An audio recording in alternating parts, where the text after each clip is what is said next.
Hello again, everybody, and welcome to another exciting episode of the Jim Cornette Experience. I can't tell you that this is going to be the best show we've ever done, but I can give you a full-throated promise that it will be more exciting than all the wrestling TV we watched this past week. And joining me for all this and more, Hawaiian Brian, the podcasting lion, the king of the Arcadian Vanguard Podcast Network, Mr. Co-host to you. He's never boring, but often morose. The great Brian Last, everybody. Aloha, Jim. A pleasure to be here once again. I sound like shit. I hear it. Pleasure to be here. We're going to have a good time. It's your show. Taigada. You know, there's a lot of people with the yo-yo virus going around. Have you heard about this? It's where one member of the family gets sick, and then by the time they get over it, they've transferred it to the other members of the various family. And by the time that they all get over it, it's yo-yoed back around to the original person. But it's got even better this time because it's got a chance to work up some muscles and do some push-ups. I saw that on the news the other day. I'll tell you, it's cold here. It is freezing. It was actually freezing this morning. On the castle grounds, it was 32 degrees this morning. Now, they measure the temperature in Louisville at the airport. Nobody lives at the fucking airport. And it's always several degrees warmer there, I think, because of the fucking jet fuel. But right here, it officially froze. And Brian, I turned the heat on.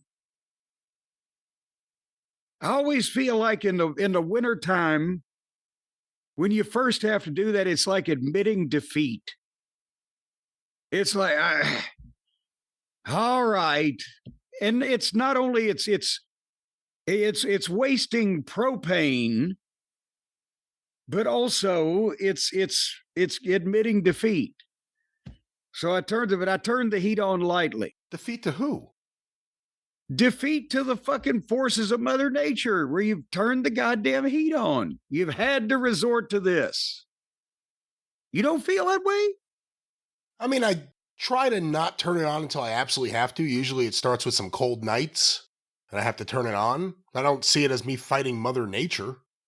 Well, no, it's a goddamn contest. It's more like fighting the electric company and the heating company than it is Mother Nature. Well, and that's true. That's true, but it's team holdout. What it is. Is Stacy on this team? Is Stacy on this team, or does she tell you to turn it on before you do? No, she willy-nilly just turns on heat or air at different points, and then it gets warm during the day, and you say, "Oh, the heat's on, or the air on, or whatever the case may be." See, I'm looking at the long run, because if I turn the heat on, then during the day it's going to get stuffy. But then if I don't turn the heat on at night, it's going to get cold. And then what parts of the house do I turn the heat on? Because I'm not going to heat the whole office up here just to sit up here for 4 hours and then go back to signing books.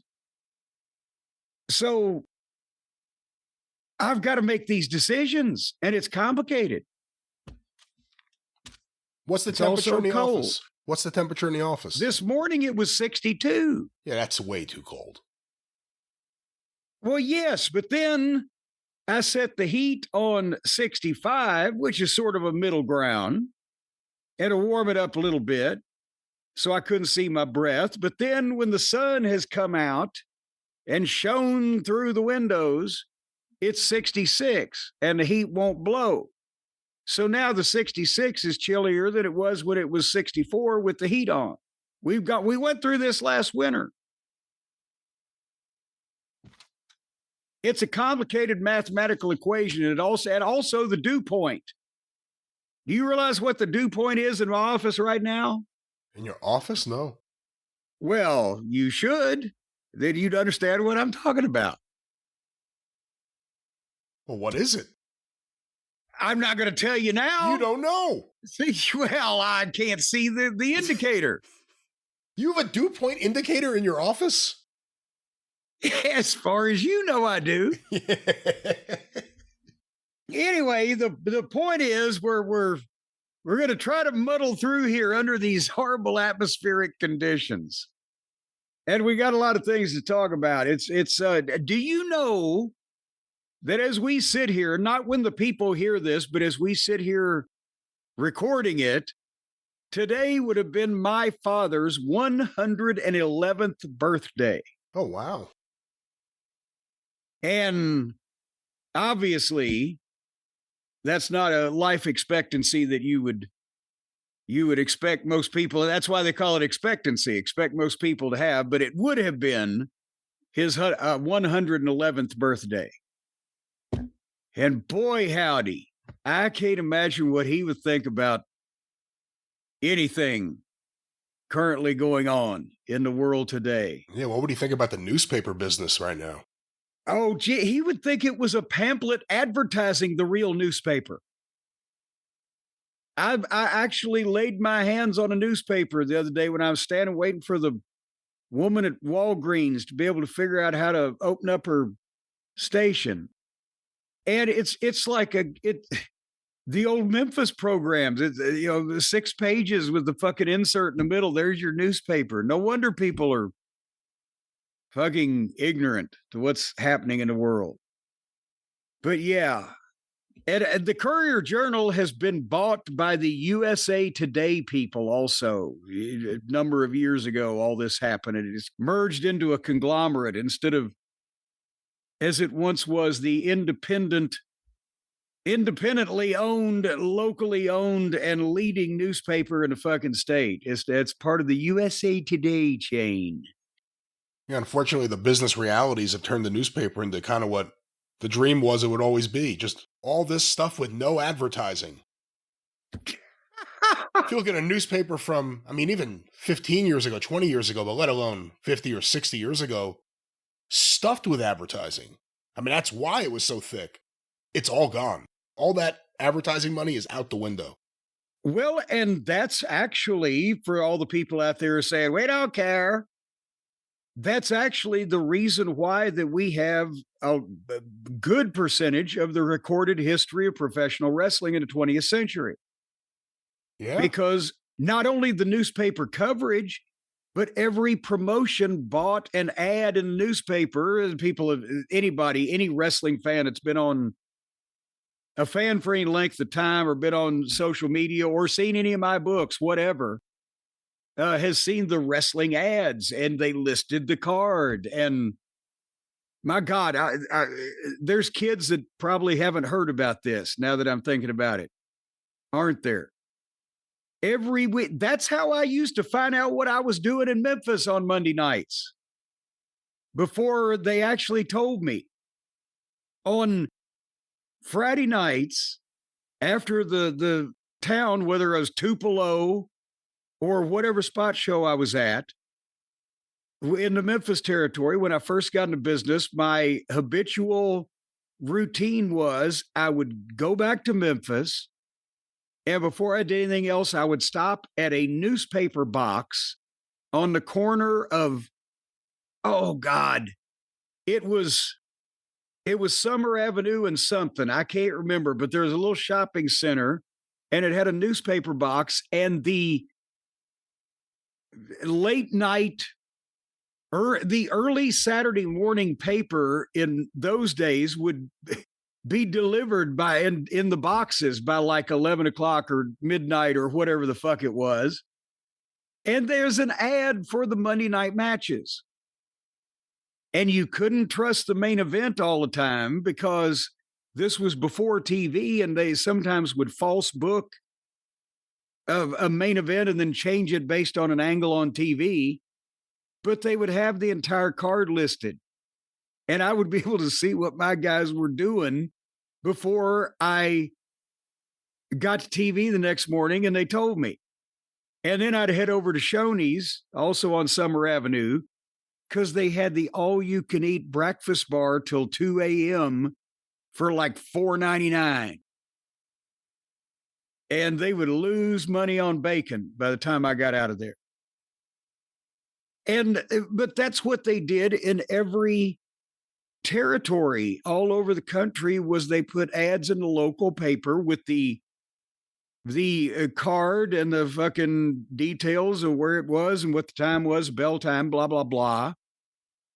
And that's how all this stuff has been able to be recreated in modern times. Who was where, who was champion, who was wrestling who, and who did what. Newspaper advertising. You know, it's interesting back then, you know, basically up until at least the 80s. I could even say the 90s. I think the internet's really the thing that killed it more than anything.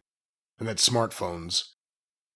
But like you would see the smartest person and the dumbest person reading the newspaper. Yes. You know, because whatever it was, if you liked sports, every box score would be there for baseball. Eventually, for me, that was like a moment where I was like, do I really need to buy the paper physically anymore if they don't even have the updated sports in there? The website does, but they don't. But everyone used to see it, whether it was help wanted ads. I mean, that was the primary source for finding new jobs. Yes. Forever. And it's not even in the equation anymore. It was what's for sale? What's, I'm looking to buy, or big sale at this department store or gas station. Every business of any description in town, they had, for years, it was newspapers. And as we mentioned, that's why a lot of the newspapers before the television era are the most valuable to wrestling history. And you had radio and you had television, and that was what you had for decades and decades. So that was the way you got the word out. But now we have the internet, Brian. You know what we've gotten the word out about quite well from what I've been able to ascertain now based on the evidence. We've gotten the word out about my new fucking book. The word is out, and we're almost out of the books. Folks, again, Heroes and Friends, you can go to jimcornette.com and click on the banner there on the homepage, and it gives you the information on what's involved. But if you've already got skin in this game, and many of you do, because we've had a kind of unprecedented response, we have sold almost as we're sitting here speaking, Brian, we got like 300 of this thing left on the print run. And so, yes, we are trying to make a decision. Hotchkiss and I, more me than Hotchkiss, honestly, we're negotiating on how many 1,000 more copies we need to get the same wholesale price that we had. But the issue now is, if you want this thing by Christmas, and I'm happy that everybody's going to see this thing eventually, and I'm over the moon, as Adrian Street would say about the response, but I'm not trying to strong arm you out of your money. But if you want this thing, any chance of getting it by Christmas, please order as soon as you are physically available to do so. Because, Brian, I said on the last show, I got 450, the first 450 orders all packed up and ready for Hotchkiss to pick up and slap the label on them and put them in the system and send them along their way. And he came over and he picked them up and we loaded them in the car. And he said, now here's the orders from the last 4 days. And there were 380 of them. That was on top of the first week's orders. So I had a net gain of 70. And since he picked these up, I've done like a couple hundred more and got a couple hundred more orders. And I figured out that right now, if I sign and hand over to him 100 books a day for the next 3 weeks, I will catch up to the orders I have right now. So that's a long-winded way of saying, folks, I'm behind. Everybody's going to get everything. But if you want it as Christmas presents or just to see it quick, and quick is used loosely there, please go ahead and order now, because this is getting hectic. But I can't wait for people to actually see it in their hands and hopefully give it good reviews where people will want it. I'm at the far end of my tether, Brian, and my thoughts are running clear together, and I sleep light or whatever. Because the night goes on forever. That's a deep album cut. That's what that one is. Look it up, kids. Oh, speaking of deep, have you figured out where you're going to dig the hole to bury that thing yet? Oh, no, it doesn't. It stopped working. Hold on. There we go. It's alive and well. But once again, so are sales at Cornette's Collectibles at jimcornette.com. And here's the thing. There are also action figures and T-shirts, and all the action figures are on sale at various discounts, and the T-shirts are available, and the new autographed pictures and all the variety of things. But the book is just becoming very popular. And we sold out of the second shipment of Wrestling in the Garden books by Scott Teal on the Madison Square Garden history. So he has kindly shipped us one more shipment, and we're about 25% through that. So if you want that book also, it is still available while supplies last again. We're selling more books than Amazon over here. So we need some truck drivers. Do you know any truck drivers? I have some friends at the union that could help you out, maybe. Well, can they? Now, I heard a lot of times stuff falls off their trucks. I don't know what you're talking about. You don't know what I'm talking about. I have no idea what you're talking about. My Uncle Tommy used to bring home every once in a while to Aunt Lola a box with like a thing of Windex, and I don't want to say any more specific product names, but like a window cleaner or a toilet cleaner or some goddamn, I think even breakfast cereal. And when I was little, I didn't understand what was happening, but apparently there sometimes every once in a while something would fall. He worked at a plant where they loaded and shipped all this stuff from that they sent out to the various grocery stores, and every once in a while something might fall off the truck, and the guys that loaded things got to take it home so they'd have to buy shit to clean with or eat with. So that was a nice little perk of having a shitty job, apparently, in those days. Yeah. Nevertheless, speaking of a shitty job, we've been talking about broken femurs. Yeah, I know you've talked about them many. You know, you were just having dinner with the kids last night, talking about various broken femurs. But we got a couple of emails from people who have experience, so we can put the femur matter to rest, because it's been femur fever. As you looked up that some professional athletes came back in 6 or 9 months, and somebody else was out for a number of years. Poor old Kota Ibushi, he's saying it's going to be a year or two. So we got testimony here. Would you like to hear some experienced medical professionals at first? Yeah, let's hear something, because the only thing we know is that Kota Ibushi broke his leg in that spot with Josh Alexander, and now he's going to be out for 2 years. Well, this is from Jeremy in Dayton, Ohio. And he is apparently an experienced medical professional. The femur is the longest and heaviest bone in the human body and is one of the strongest bones in the body as well.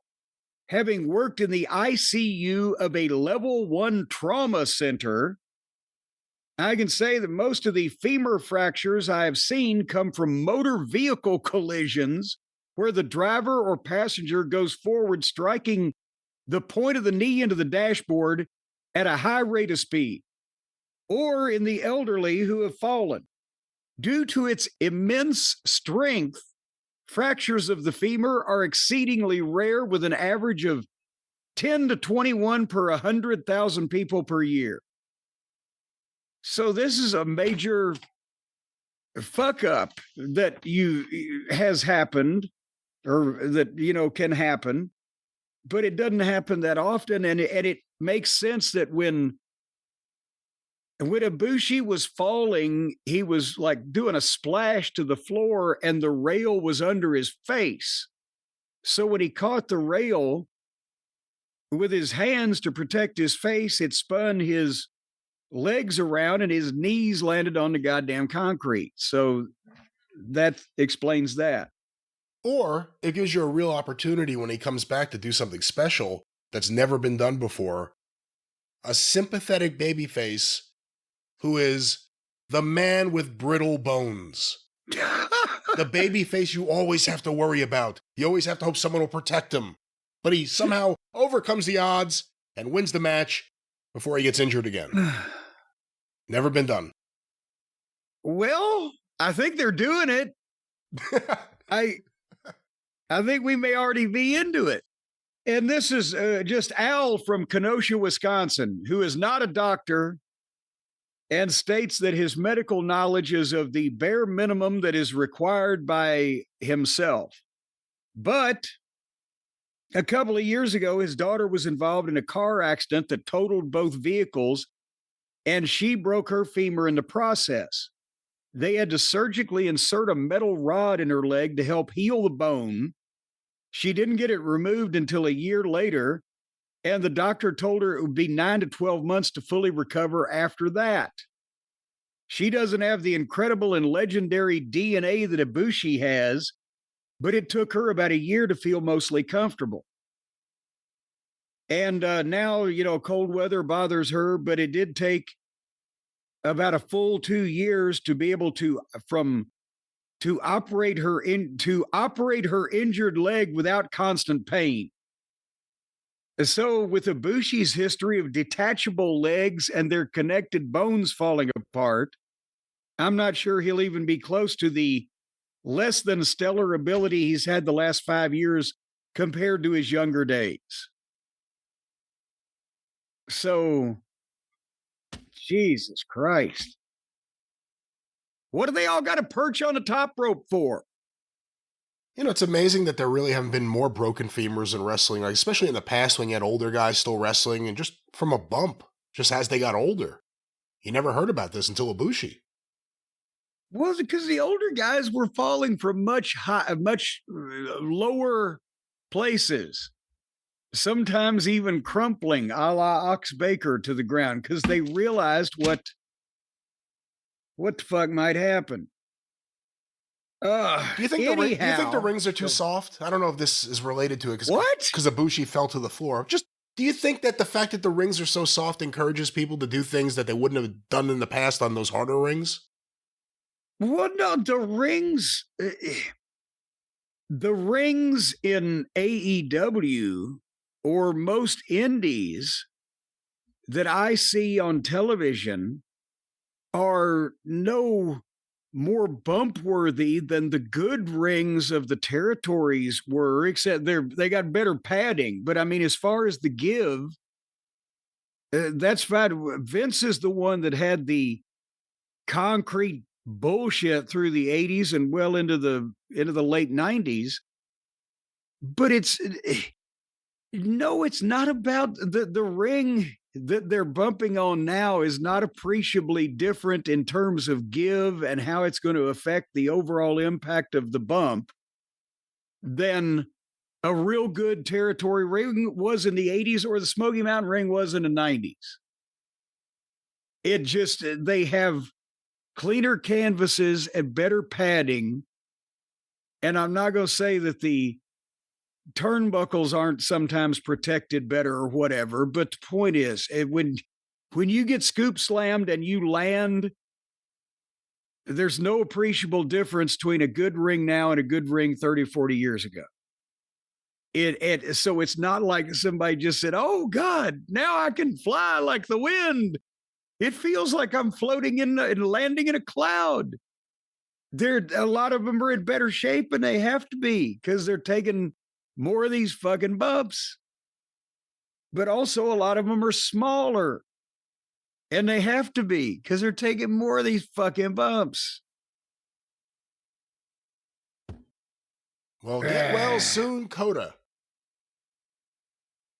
Well, there's some other people, while we're talking about it, that we may have sent get well wishes to. There's a literal A to Z of the pro wrestling business is in various new positions. I've been inundated by people since we talked about John Moxley's last Jackass episode that he had with Darby and the stuff he did on television, whatever.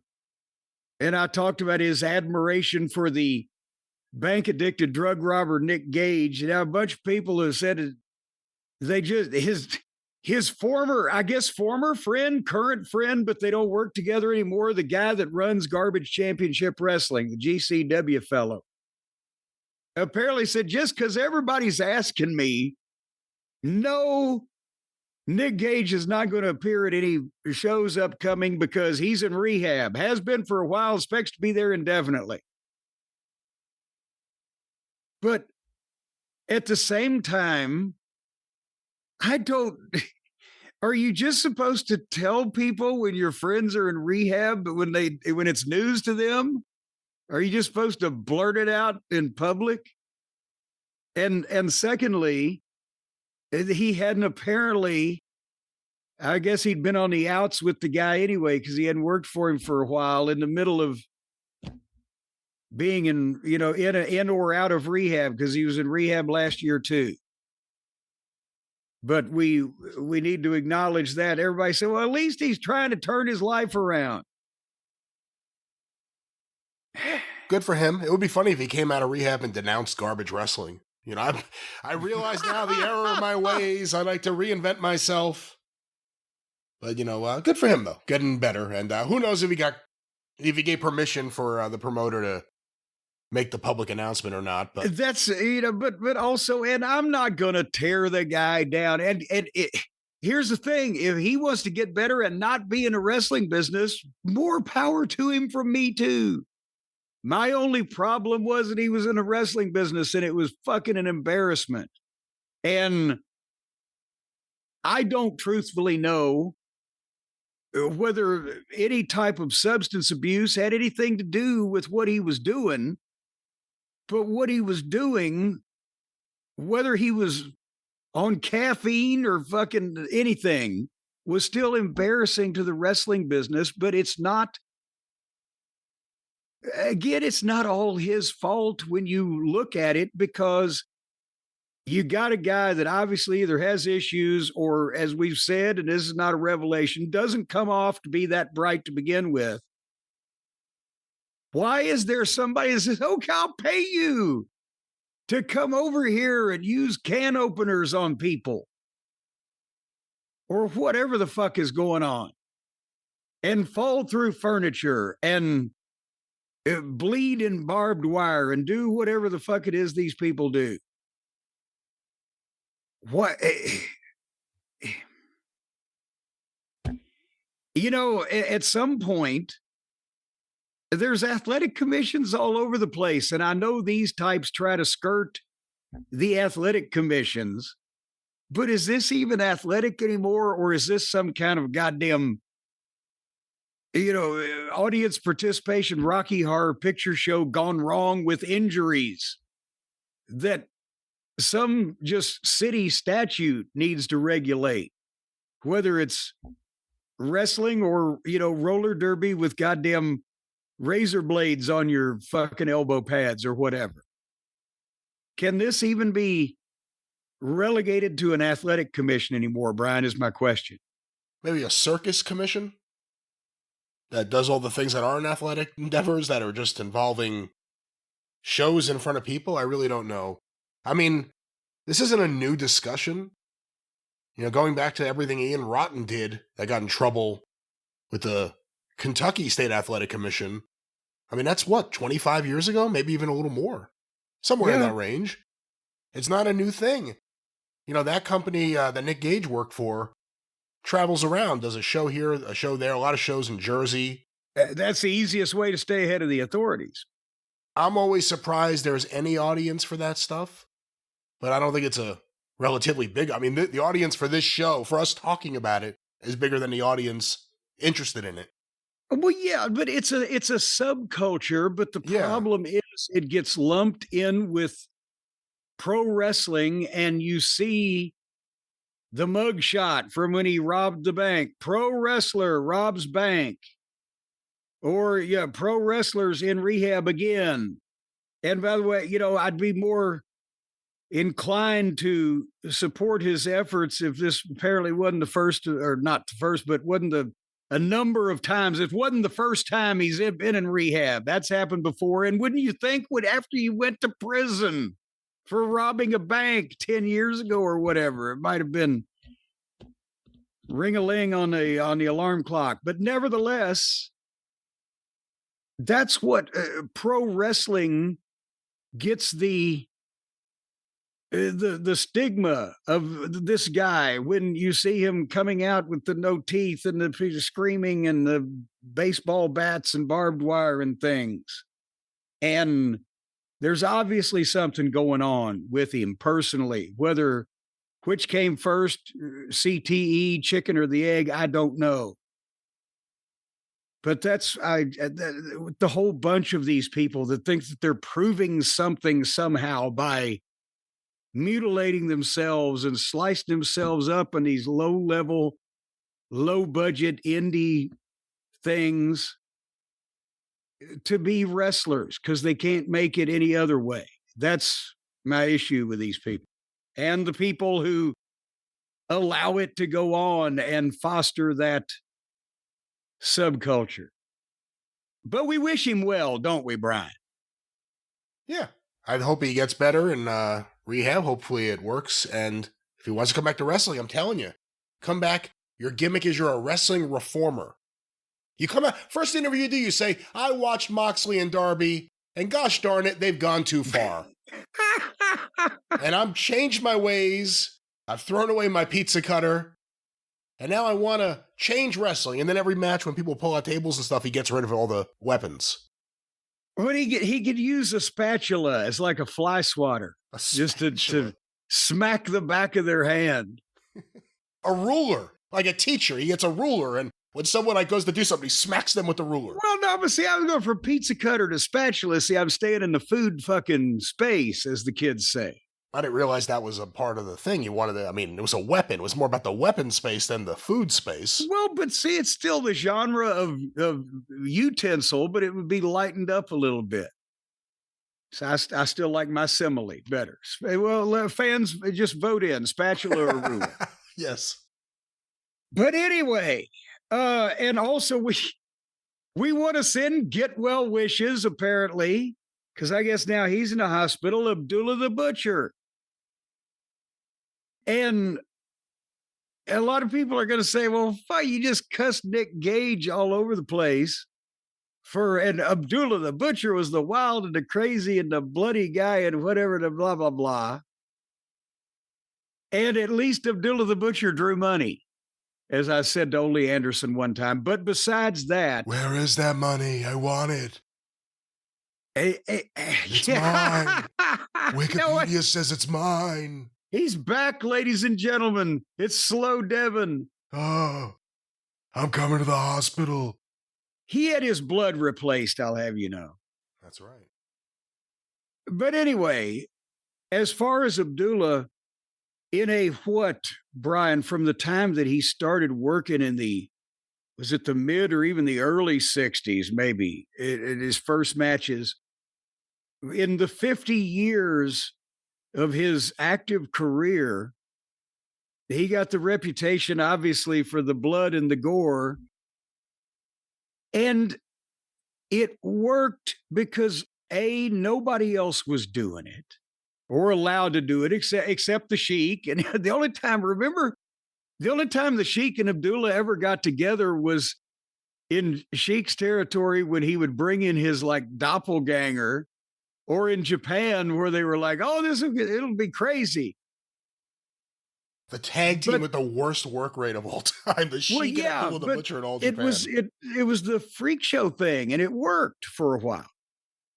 Yeah. But point being, it was the only time that they saw anything like that. He was the version of the Sheik that could go to the other territories because Sheik didn't have time, and etc. And he adopted his own persona, but you didn't have multiple people on a show doing all this stuff. And also same thing with the Sheik formula.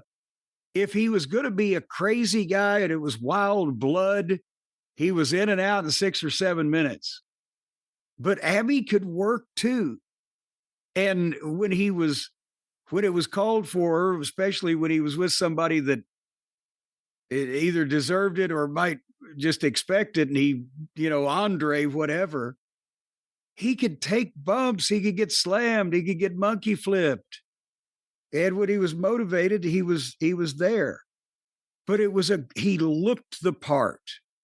And it was an incredible monster gimmick that, again, whether it was a special mystery partner or a bounty hunter or whatever, he lived in Georgia, so he spent a lot of time in Georgia, but he went out a lot because he knew he couldn't be in a territory, even a weekly or a monthly territory, for years and years. It would have killed him. So he went all over because that way he stayed an attraction. But apparently now he's in the hospital and he's 84. Brian, well, you saw Abby in the 90s live. I saw Abby in the 70s live. If you'd have told me, looking at that man in the 1970s, that 50 years later he will still be alive, I would have said you're out of your mind. And he's 84, that I guess he admits to. So that's incredible. Just how often does a guy get to be 400 pounds for 50 years of his life and make it to the mid 80s? Yeah, smoking cigars. Bad diet. And I was about to say a diet on the road that probably wasn't the healthiest, even when he wasn't eating at his house of chicken and ribs. My first exposure to Abdullah the Butcher as a kid was fun babyface Abdullah the Butcher in 1990 with Captain Mike Rotunda and Norman the Lunatic. Yes. What a team that was. What a group. You want to talk about groups as bad as the conglomeration in AEW. At least these people had some stars like Abdullah, but what a group. Mike Rotunda as a boat captain with Norman the Lunatic and Abdullah the Butcher. But I'll tell you what, Abby was one of those guys in the 70s, and I still got to see it someplace because he was with Crockett in 85. We were there. Got to work with him on cards on a number of occasions. And in some places he could still do it, but as he would raise the fucking tension level in the room when he came out, it was like people tensed up and you didn't know what, between the look on his face and the size of him and the just overall shit that he did, people gave, even the marks that might want to take a poke at some of the heels, gave him a lot of fucking room because they didn't know what the fuck was going to go on. And if he was doing the thing where he just came in and it was crazy, then it was 7 minutes and the people were fucking whooping. But he had a presence that people were scared of in those days, and it was the way that he, just transformed into Abdullah the Butcher instead of being Abby. Hello, Abby in the back. He had this talent where you would watch him like shuffling around, and he was really good at having like this look on his face where you believed he was kind of not slow, but just like there was something off with this man. And he had this ability to be shuffling out there with that look and just all of a sudden like rush and move quick to the point you're like, oh my God, this guy's crazy. He was really good at playing that role. When I saw him in 1990, 91, he was electrocuted at Halloween Havoc.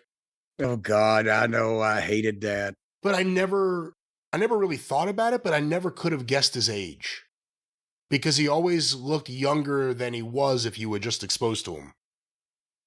Well, and he never changed where if you looked at pictures side by side from the 60s and 70s to the 90s, you could tell, but unless you looked at him all the time, he would always look the same. And that was, except when he added scars, which added to the whole presentation, as they say.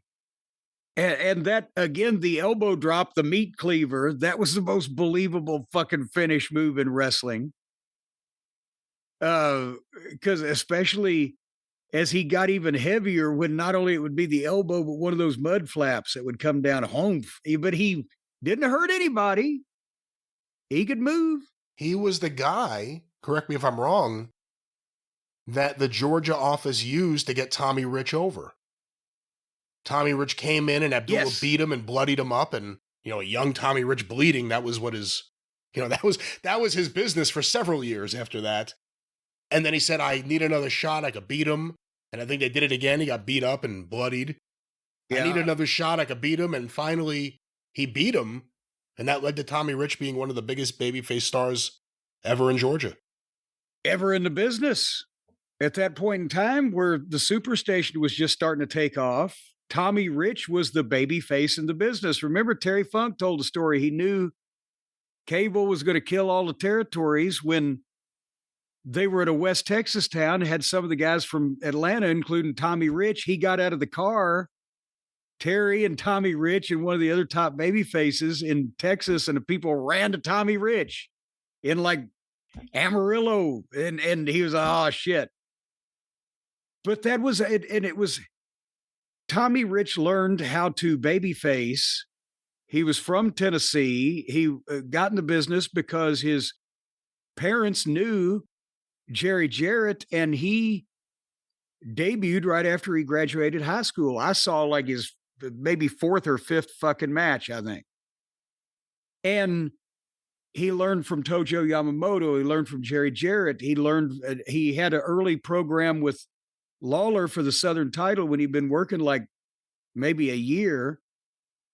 The formula was he was a young, likable, teenage still country boy, just happened to be 6'2" and 230 pounds or whatever, with the blonde hair and the cute face and the all shucks, but he could fire up, and you beat the shit out of him, and he sold his ass off, and he knew how to sell, and he was selling like Ricky Morton a couple years before Ricky Morton.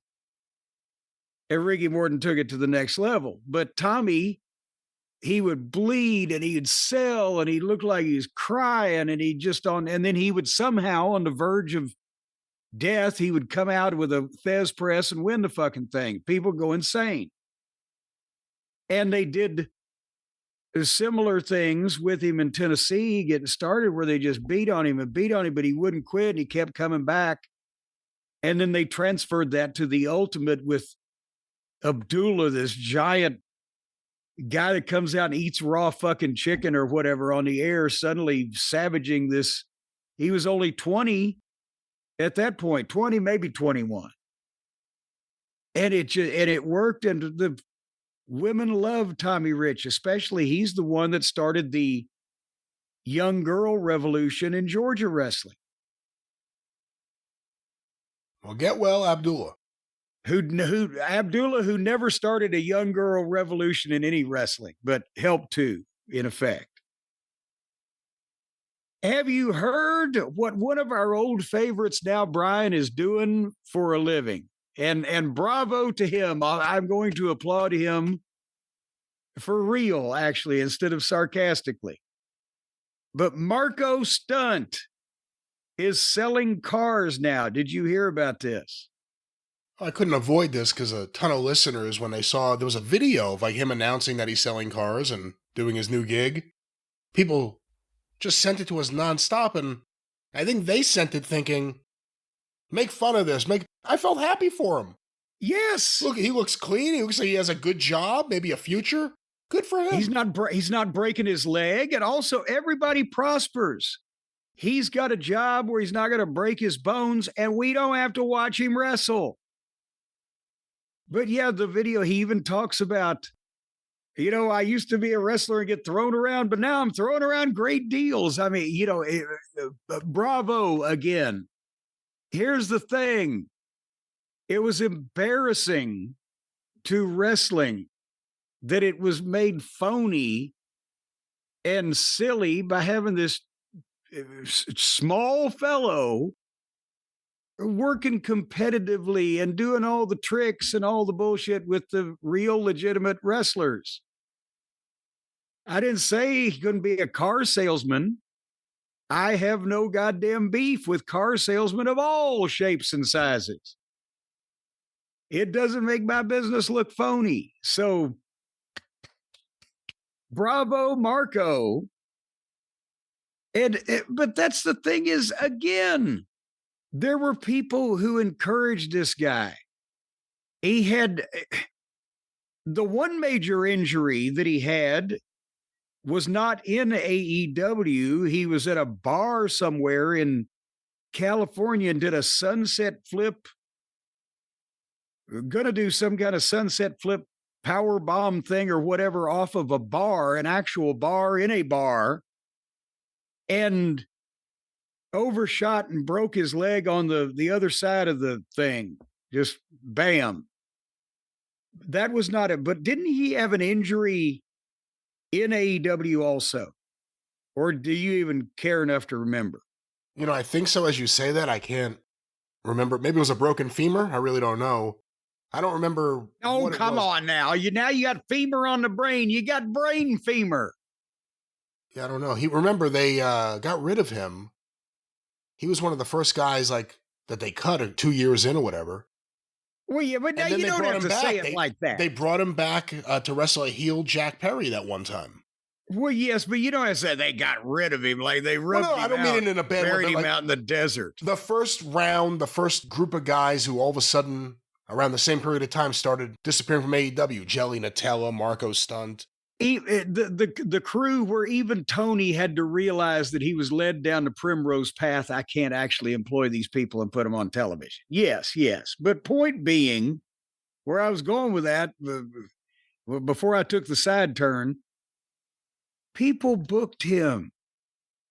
And yes, he got to be a little viral thing on the internet because it was so preposterous. But that is, again, along with the Cucamonga Kids, their whole trampoline, club, when there was a subset of fans like the deathmatch fans, but the subset of fans that wanted wrestling to be silly and just goofy with the kids playing. And this kid was going to and did get hurt severely. And thankfully, he's realized you can't be 125 pounds and do all this bullshit. And now I'm happy he's selling cars because he's not going to kill himself. And I don't have to watch him wrestle. But again, it's these fucking amateur wannabe outlaw mud show promoters that run their hometowns on their birthdays that encourage this kind of thing for the past, what's it been, 10, 15 years now.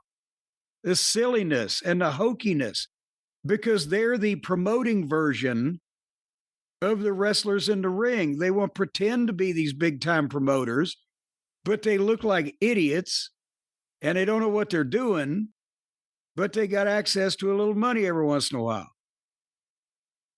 And then they book various offshoots of what wrestling is supposed to be like this. And people, not only does the business suffer through association, but people get fucking hurt. Maybe it's an idea. I'm just going, one more thing. Maybe it's an idea. If somebody has a long history of repeated substance abuse issues and crimes stemming from such, or people keep breaking major bones in their bodies over and over, or have bodies that, it's only a matter of time before they break some of them major bones, don't book them. There's a car dealership near me. Every salesman's like some old guy, and then there's one hot girl. My question is, do you think Marko Stunt's gimmick is effective for a car salesman? If you walk in there to buy a car and this nice looking little boy comes up to you and says, I'd like to sell you a car, do you think it's an effective sales tool? I think he's probably a personable little thing that in on television in wrestling, to me, came off as a wise ass little prick because he was bowing up at all the fucking regular sized people. But either he's a good enough worker or maybe he is just a personable little fellow outside of that. If he can transfer that in a little glibness, I think he's going to do better at selling cars than he did at wrestling. I'll tell you that. But good heavens. You remember Brother Ernest Angel from Memphis TV? Yes, because the real one was Ernest Angley. That was Brother Ernest Angel. That's right. Reverend Ernest Angley was a 80s, and I think we talked about him a year or two ago, and somebody said he's still alive. He was 90 something. It looked like goddamn House of Wax. But in the 80s, he was a big televangelist, and there was a guy that did a shtick, a promo kind of like him, and became a manager in the Memphis territory named Brother Ernest Angel. And he did that for a while, and he ended up, and I'm searching now my memory because I've just thought of this. I can't remember what his real name was, but he ended up being I don't think he owned it. I could go back and find the paperwork, but I'm not going to take the time. He was managing or running a car lot in Knoxville. When Classy Motors wasn't ponying up money at one particular period, we did another angle over at his car lot, and he was a monthly sponsor. But he, again, he was able to transfer doing a promo to selling fucking cars. And he was even smoother than Wayne from Classy Motors. Yeah, Judge Auto Dealer had a great gimmick. I don't know if I'd want to support that man and give him my money.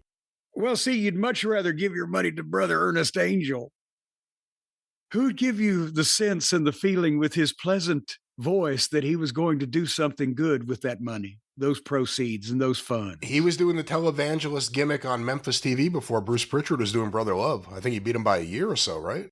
Oh, yeah. Well, I mean, there was no similarity. Bruce went way over the top with the whole thing, but Brother Ernest Angel was on Memphis TV, so he had to be more believable than WWF. And he didn't need makeup. He was just naturally colored kind of that way. All right, well, before we go any further, we apparently the stars have shined upon us again. Uncle Dave has blessed us with his reviews of the most recent AEW pay-per-view, WrestleDream. If you're in a dream that lasts that long, I think it's a medically induced coma.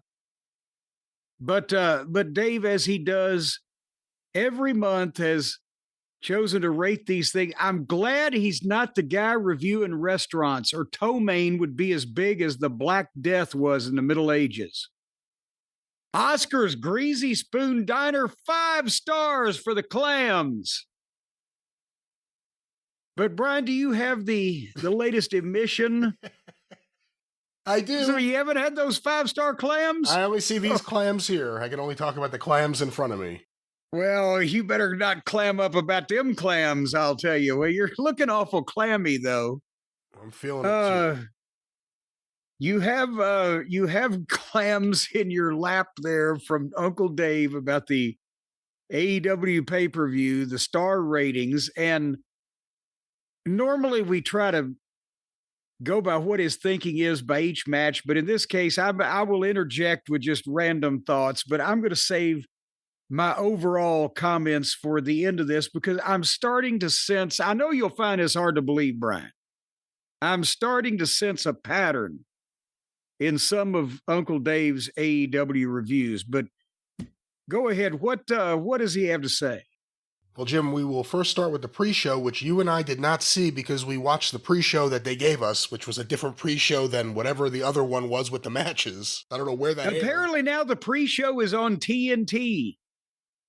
On TNT on cable? Apparently now, at least this one was. I just heard that. So they got that going for them. Did they announce that in advance? I don't. They announced so many things. Is this the show that you have seen in your life that has more graphics and more match announcements and more lists of things to come and etc. than anything you've ever seen before? But nevertheless, so let's get to it. AEW WrestleDream in St. Louis. Let's go to this, the opening match from the pre-show, which we did not see. Daniel Garcia, Wheeler Yuta, Claudio Castagnoli, and Pac defeated Kyle O'Reilly, Orange Cassidy, Roderick Strong, and Tomohiro Ishii. 4-star match. Well, with an all-star lineup like that, why would you expect anything else? So the opening cold 8-man tag for no apparent reason on the pre-show equals Ric Flair versus Ricky Steamboat or Shawn Michaels versus The Undertaker. As I said, I'm going to save my comments, but just now that we've established that baseline. Well, Jim, that was 15 minutes, 57 seconds. The next match went 3 minutes and 6 seconds. Hook and Eddie Kingston defeated Cole Carter and Griff Garrison. There's no rating given to this. Not much to this, just a basic TV squash. Well, okay, but they went 3 minutes and did something, took a bump or two. Now, if you don't do enough moves to meet the threshold, he's not even going to rate the match, whether it's you have a complete match or not. Well, we'll see if that happens again. Willow Nightingale and Harley Cameron defeated Megan Bayne and Penelope Ford. 12 minutes, 14 seconds. 2 3/4 stars. Boy, howdy. What, did one of their breast implants fall out and fucking land in the first row? How could they possibly score that low on the Meltzer scale? They're not friends with anybody? I'm not sure. But Jim, the final pre-show match, which I guess is also the first match of the main show. Yeah. FTR defeated Kevin Knight and Mike Bailey. 12 minutes, 23 seconds, 4.5-star match. Oh, Christ. Followed by Jamie Hayter defeating Tekla, 15 minutes, 36 seconds. I thought this was a train wreck. 3.25 stars. So now 3 stars is train wreck level. And the other one's got 2.5 or whatever. That shows you where they were at. Jack Perry and Luchasaurus defeated the Young Bucks, 23 minutes, 8 seconds, for an alleged $500,000. 4.75 stars. Oh, come on now. That's as good as 5. All right. All righty then. I know you're saving your big thoughts for the end. Bobby Lashley, Shelton Benjamin, and MVP defeated Ricochet and Toa Leona and Bishop Khan in a tornado match to earn a shot at the Trios title. 13 minutes, 25 seconds. 3.75 stars. Very good match, Dave said. Very good. From what I recall of what I said, based on what I saw, I said, boy, howdy, I love Shelton and Lashley and MVP, but this thing is brutal to watch in some points. And I don't believe that you were disagreeing with me. And those heels just ain't got it.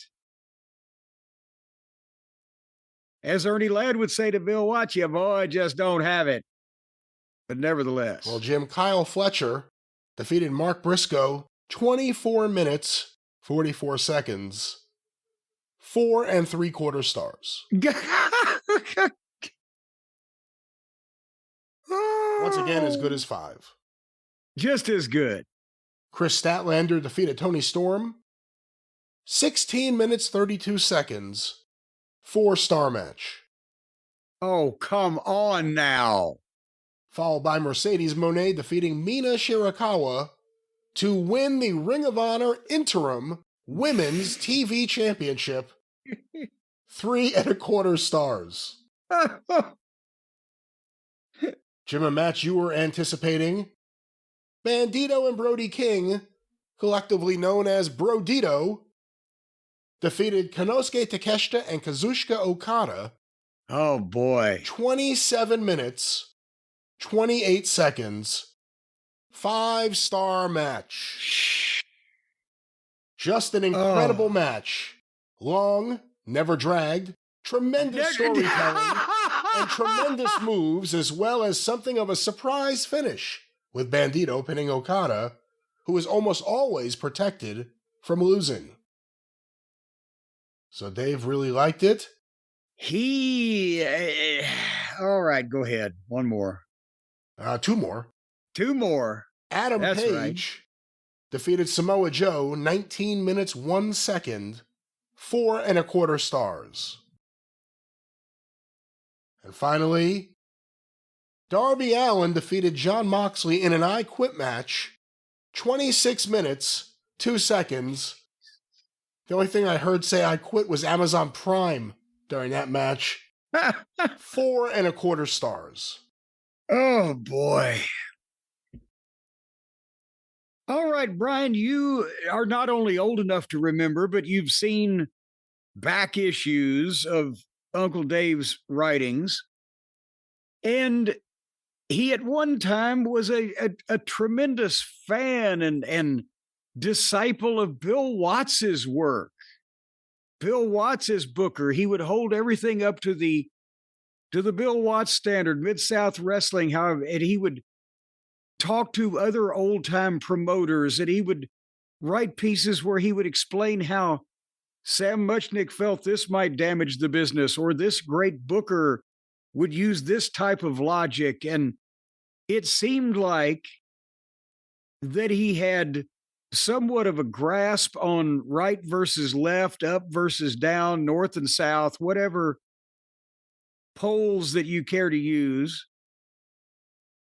And I'm sorry, but people change in many ways. Yes, you can change your opinions on people or things based on ongoing events or things that you learn.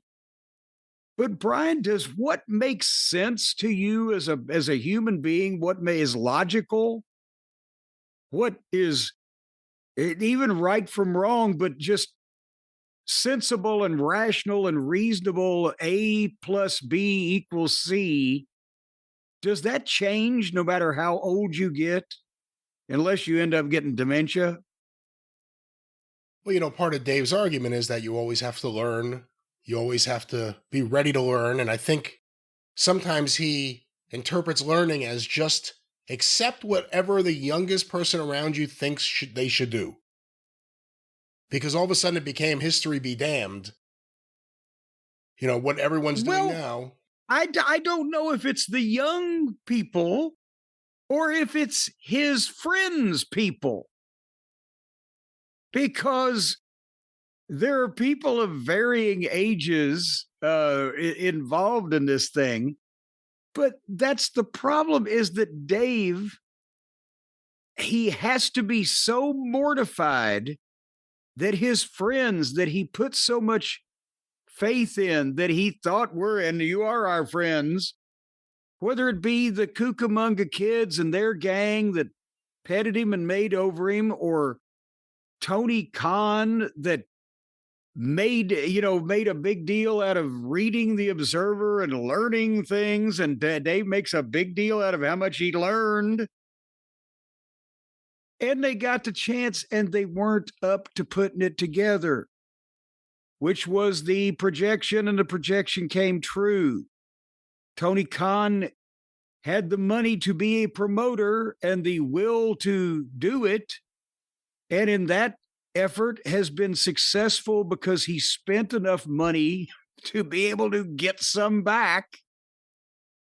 But as a booker, it's been a mess because he learned mark shit. That Uncle Dave, as he got older, got more involved in the minute niche market subculture mark shit. And his friends, the in-ring part of the equation, weren't up to putting on a show or being the stars of a show of this magnitude. They were good in fucking, where was it, Reseda, in a building with 400 people in it, but that didn't translate. But that's the thing is he at one point, Dave prided himself on recognizing all these details about why that this style of booking was so successful. Bill Watts and the logical sports-based presentation.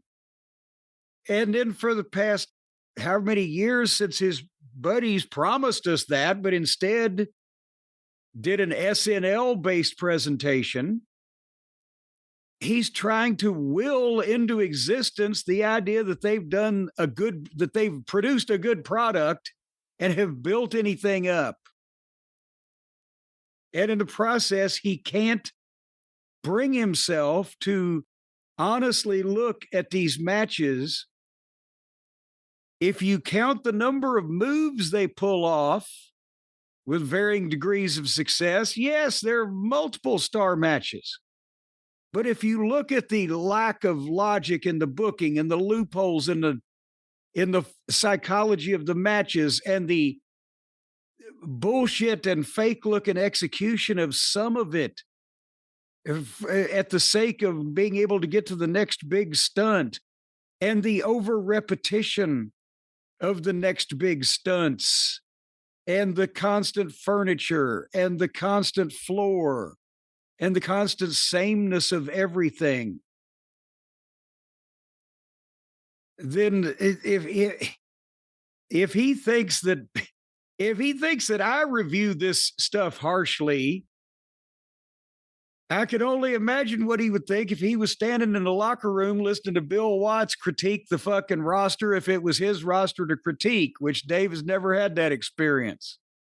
He talked to Watts when Watts was being professional, talking to some type of budding industry journalist and not your boss telling you what you fucked up about his show. Bill Watts, Paul Bosch, whoever it may be, talked to Dave to try to educate him on things. If he was going to do what he was going to do, they wanted him to understand a little bit about maybe history, but also just about the lessons, what you're supposed to do, why you do things, the excuses, whatever it may be. The relationship with Dave and Tony is completely reversed. Dave is literally the person Tony went to and said, "Hey, I want to start a wrestling company. Who should I hire?" That's how Chris Harrington got his job. That's literally what happened. The first person he went to was Dave. And Dave has access to Tony all the time. And I could tell you that Tony has waited on Dave's thoughts on things because they affect what he does. That's why Dave sometimes lashes out when Tony doesn't do what Dave wants him to do, because Dave has never had this kind of influence on a wrestling company, whether he admits it or not. And this is his style of wrestling. He gives it the best stars he's ever given anything. He gives it better stars than he gave New Japan. Well, that's because now it's 7 stars in Daly's place. You know, I don't want to talk about Dynamite too much now. We'll talk about it later, but there's no one there. There's small crowds compared to AEW going to any of these markets previously. And they're not pricing people out like WWE is. They have no stars. And then you watch the wrestling, and I'll save it for later, Jon Moxley. Anyone who tells their readers that he's comparable to Terry Funk like Dave does, if you watch his work and you actually just watch it on mute and try to figure out the psychology of it, you realize how lost all of his matches are. They're terrible, and his work is terrible. And yet there's a fan base that want to insist he's one of the best of our time. There's a big disconnect. And these guys, again, Dave has direct access to Tony in a way he's never had it with any other promoter. He had access to Vince at different times, but it wasn't Vince going to him for advice. It wasn't Vince saying, hey, Dave, I just want to get your thoughts on this and this. Vince had motives. Tony sits under Dave's fucking learning tree. Oh, God. That's the reality. The problem is there's some root rot. Well, that was AEW WrestleDream or AEW Root Rot. I hate to say it, but the poop is getting deep in here, Brian. It may be time for me to put my boots on. I just want to make sure that I don't mess up my nice pant legs with all the deep doo-doo that we have been dished by Uncle Dave. But fortunately for everybody, I won't have to worry about that. And now you don't either, folks, because if you got to walk through poop, you better have your Brunt workwear boots on. Because our friends at Brunt, I'm telling you what, Brian, I'm throwing away the copy. Normally, I read the advertisements exactly as they are written. The hell you out can of testify here. to this. I will not testify to that in any way. No, I will not. No, I'm religious about sticking to the copy, but I don't need to here because these are the best boots that I have ever had. I've been wearing them when the Monroes come over and we work out in the yard. I get tired before they do. Well, they get tired about the same time I do, but I can quit. They can't. But I've been wearing my boots. I got the Marin boots, but they're the high top. They lace up. They were comfortable right out of the box. I mean, I got feet that are flat. You cannot slide a credit card in between the floor and any part of my foot. It's like the rocks in the pyramid. And normally boots, it's uncomfortable to walk in, but these things, they got the cushion in them. They're nice and soft. They fit well. They didn't give my heel or my big toe with the bunion blisters like the other boots I've had. I remember the last pair of boots that I said I was working out the yard with, and the daggum sole came loose, and I had to duct tape it around the toe. I looked like I was working the Kansas City territory. You ain't got to worry about it. You'd stick this thing in a wood chipper to get the sole to come off of this thing. They're waterproof. I can go down to the creek. I can get on my hands and knees and muck around and weeding in the mulch beds, and I don't have to worry about my feet getting wet. And they're just swell. I've never had, I only buy a pair of shoes once every 10 years or so. Brian, I think I've mentioned this to you. Because that one time in Connecticut, 30 years ago, I got a dozen pair on clearance and I wore them for fucking 20 years. But these shoes make me happy. Normally it's just something to cover your feet up. But the Brunt workwear boots make me happy. Have you been out there climbing those trees and taking chainsaws to your bushes in your Brunt workwear boots? I mean, I don't do those things, but I've been out in my Brunt boots, my workwear boots. I may not be doing the work. I may just be admiring the work that the other people did. So you put work boots on to go out and look at the work that other people did. That's how removed from regular old fucking Americanism you are. There might be mud. There might be. Got to protect yourself, and you have to do it with comfortable boots for comfortable feet. And we could certainly say you love yours. You know the name of yours. I don't know the name of mine. I know that I love what I have. Well, why didn't you name them when they came out of the box? They could be your Freds or your Georges. My Freds from Brunt are incredible. By the way, that's not the name of their thing. Their boot, as it's called. Well, we don't know what they named their thing. Help what are me. You talking about? You're just taking this into the gutter. Whatever the name of their thing is, the Marin boots are good. The Omen boots are good. They're not an omen like Damien 666 is coming to fucking take over, but the OHMAN, which is named after, this company was started by these folks, Eric Gerard and his friends who started Brunt Workwear when the big brands hadn't changed anything in 100 years about the work boots. And boom, they got real hardworking tradesmen and people like me who hate hard work but like getting out in the yard and mucking around in mud.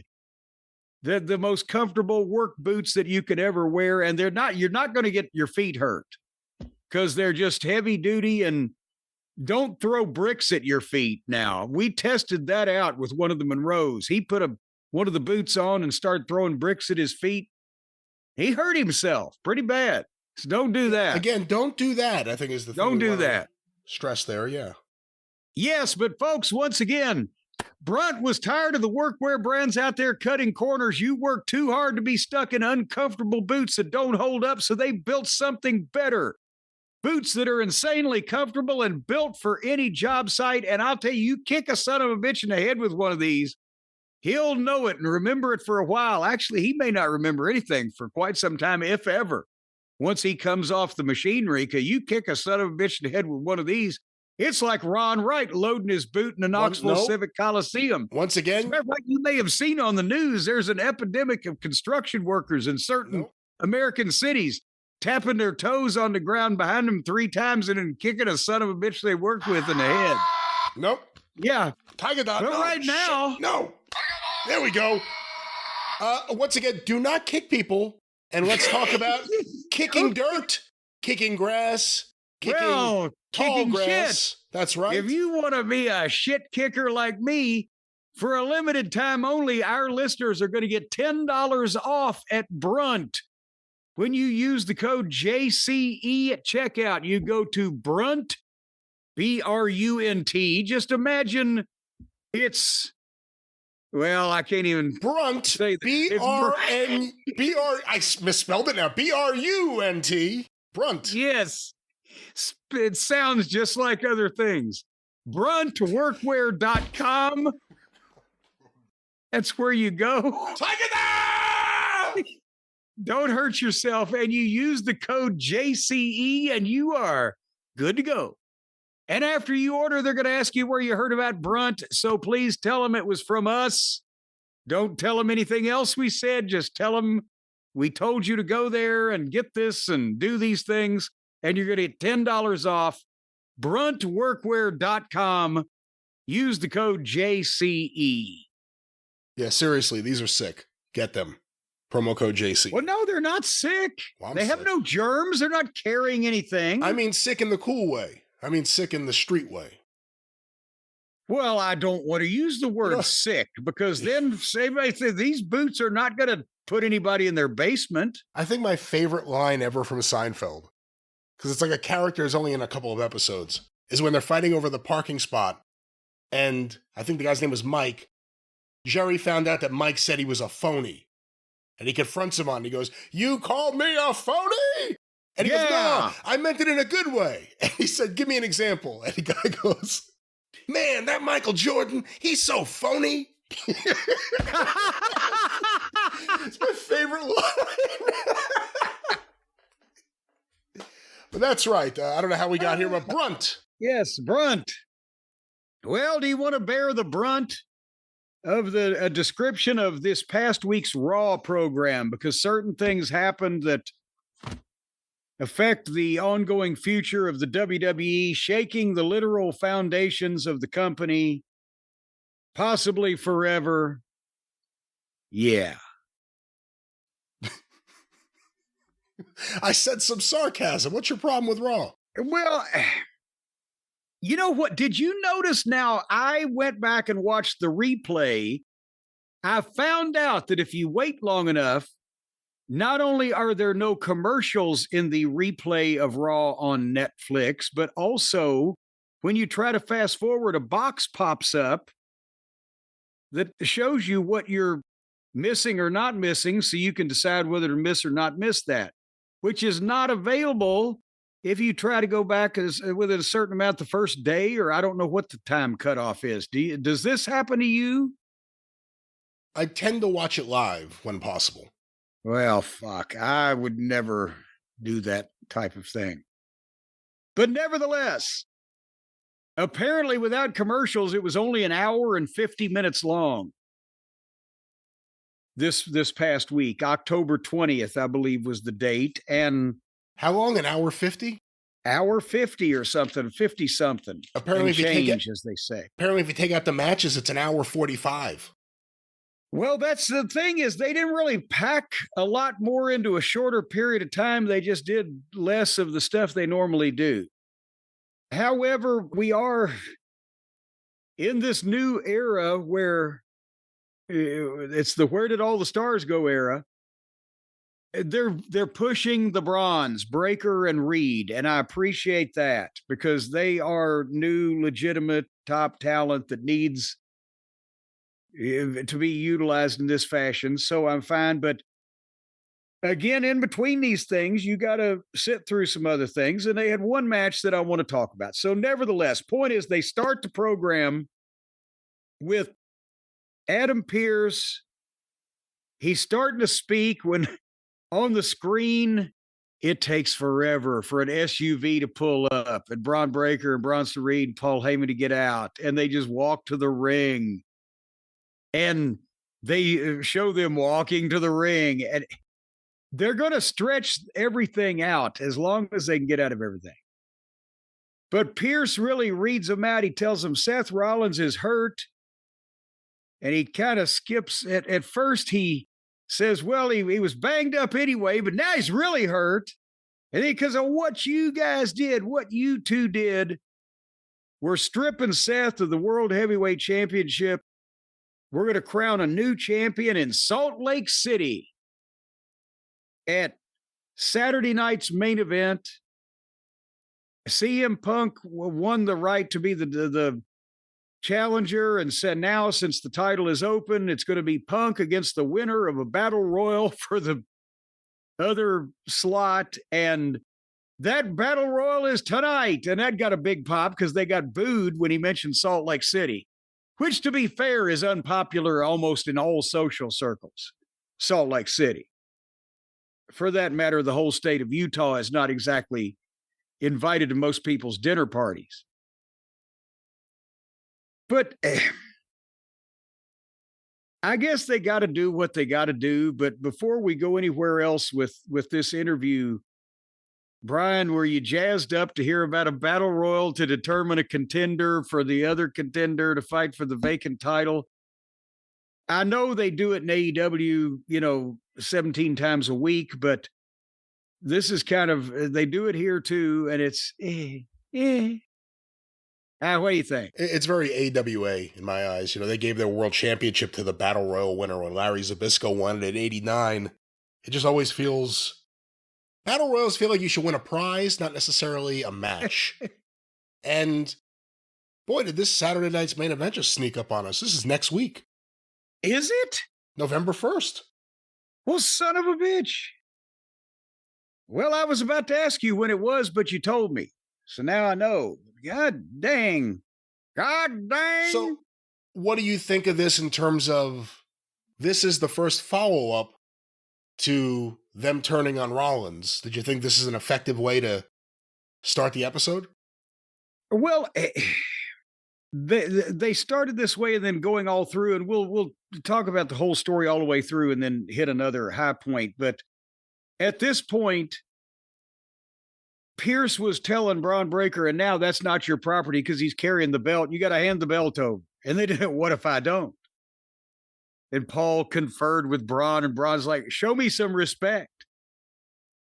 And then he makes Pearce it respectfully, and he just hand it over, say, please. He repeats it, please.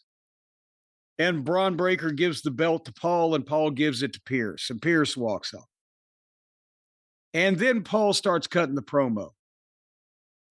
This is the way Paul cut a heck of a promo here to answer your question on, is it a good way to use them? Paul cut a heck of a promo here, elevating these guys, mentioning their importance. He said that he pulled those moves at WrestleMania that had nothing to do with Rollins, is because Braun was the future.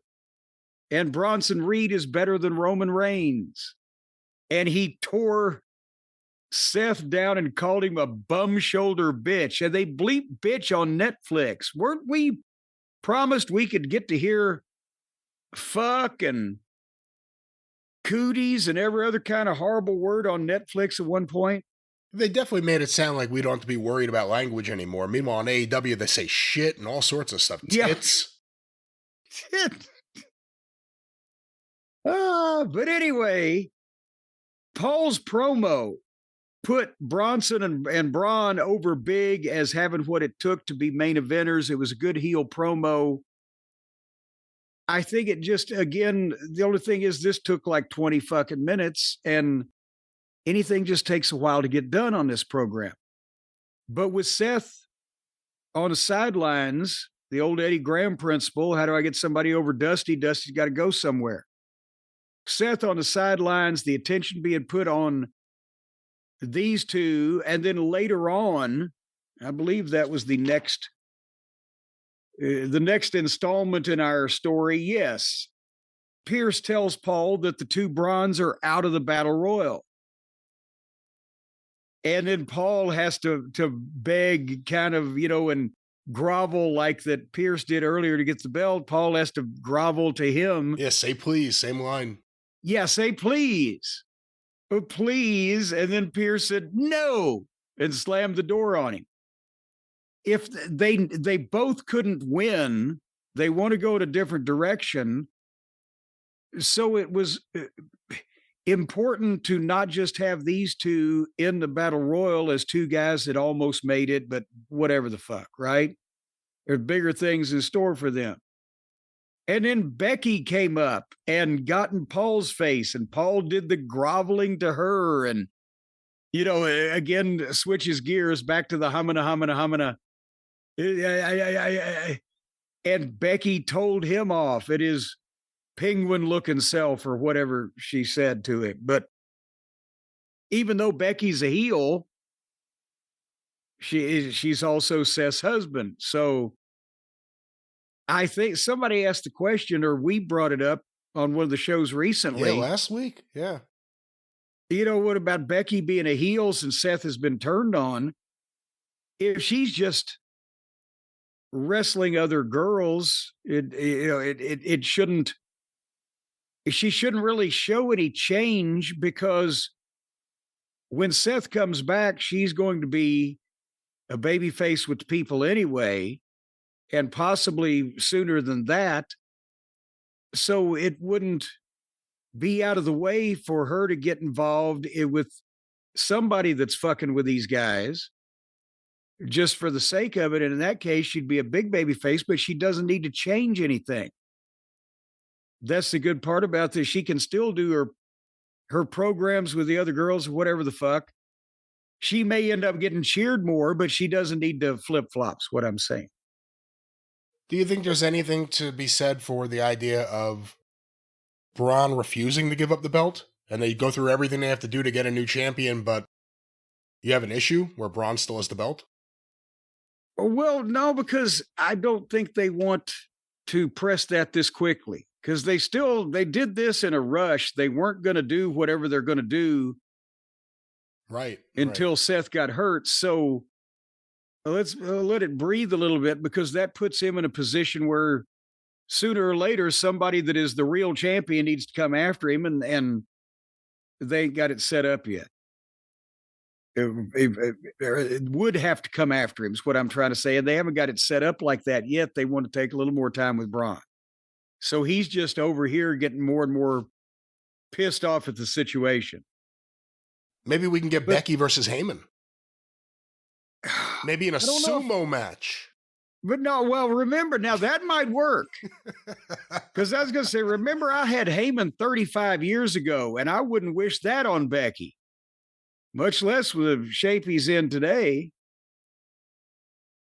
Damn. Anyway. Then, as a matter of fact, in the back later on, the Brawns were not happy. And Braun Breaker, Paul comes in, and Braun say, hey, help me understand this. And the thing about Breaker, he can talk. He explains things well. He wasn't screaming and being over the top here. He was relating details, which normally is not you guys' strong points, especially early on. He can talk. But then Paul gave him the bullshit pep talk. about how he helped Brock because he listened to him, and he helped Punk because he listened to him, and he helped Roman because he listened to him. It's not just in the ring, it's backstage politics. What's the future of the WWE? Guys, just look in the mirror. And walked out and left them smiling without saying anything of substance. But then they had the battle royal for the opponent versus Punk for Saturday night's main event for the title. And Punk was on color. And let's face it, it was a fucking battle royal. I skipped down to Dominic, LA Knight, AJ Styles, and the Usos. 4 baby faces and fucking heel. But the Usos are having issues with each other because Jay's looking up to Roman, but Jimmy don't want him to look up to Roman. I got it right, didn't I? I think you got it exactly right, yeah. Well, good, because sometimes I still have trouble with which is which on there. But anyway, LA Knight was about to knock Jay off to the floor, but Jimmy saved Jay, which was the second time he'd saved him in the match. And then helped him up, and they double super kicked AJ, and Jimmy dumped AJ. And then LA Knight and Jimmy ended up dangling over the top rope, and Jay came from behind and dumped both of them. So Jimmy saved Jay twice, and then Jay dumped Jimmy along with LA Knight when he had the opportunity. And then Dominic went for the 619 on Jay, but Jay dumped him and won the whole thing. So now, but again, it's all the baby faces. But now we're going to have Punk and Jey Uso, who faced off with each other, after this thing was over with, for the title, which I assume, and one would think, Punk is going to win. Not only because Jay had it long enough to say he had it, but he wasn't, he's the yeet guy, but he wasn't the long-term answer as a world champion or even another short-term. And he and Jimmy have trouble involving their relationship with Roman, so one would think that might play some kind of a part. I've seen people speculate, well, should they turn Jay heel? And with the entrance and the merchandise and the way people like him, I don't see why they would want to do that, but I don't see why that they would want to put him in a position where he's having to wrestle one of the biggest merchandise sellers and the guy that they chant for in the whole company, CM Punk. But here we are. Brian, was there a question there that I asked you? No. Well, let me try one. Yeah, I don't think there was. Was there? We think Punk needs to win this. We don't need to put the belt back on Jay, do we? Doesn't Punk need to win this for potentially some type of interaction with Heyman's vision at some point soon or something? Well, let me say this first. I wish Punk wasn't so over, because I'm kind of getting sick of babyface Punk. I'm ready for him to just be evil and do some sick shit and cut some mean promos. But he's super over and you can't change it right now. It'd be stupid. You would think, would be the person set up for the belt. It sets Seth Rollins up for a conundrum if he's still the champion when he comes back, because does he go after the belt and the man he hates in this endless feud, CM Punk? Or does he go right for the bronze and Heyman? I don't think Jey Uso should get the belt again. It's weird. He was world champion just yesterday, and it doesn't even feel like that. It just feels like he kind of went right back to where he was. And I'm not saying that's the wrong place for him to be. However, I think Punk is sometimes more effective chasing than having as a babyface. But I don't know. What do you think? Well, since they're all interacting on the same show in the same space, I'm wondering if they want to coronate Braun Breaker, if a win over Punk for a major title might not be the way to do it. But I might be getting ahead of myself because they might not be ready to do it then. Has anyone said how long Rollins is supposed to be out for? No, but when they say major surgery, one would imagine that at this point in time, WrestleMania would be pushing it. Did he break his femur? I really don't know. Major surgery, a guy had his brain removed and put back in his head and returned to the ring. Well, no, but the shoulder reconstruction, November, December, January, February, March, didn't they make WrestleMania later in the year, next year? Or late April, yeah. Mid to late April. 5.5 months. It may be doable, but, they may not know in time to make concrete plans that they feel comfortable with. Who knows? Do you think Seth Rollins should get stem cell treatment? No, I think he should leave part of his body to medical science and then the other part to science fiction. All right, there was one other thing on this show. The tag team title changed hands. Spoiler alert, ladies and gentlemen. AJ Styles and Dragon Lee beat Finn Balor and JD McDonough. This was great. Did you watch this? Yes, I did, because you mentioned to me that you thought it was a good match, and it was. And here's the thing. The knock on AJ Styles for years was he was too small, and he looked like Lex Luger next to the other three of these guys. But they all look like athletes. Finn is ripped.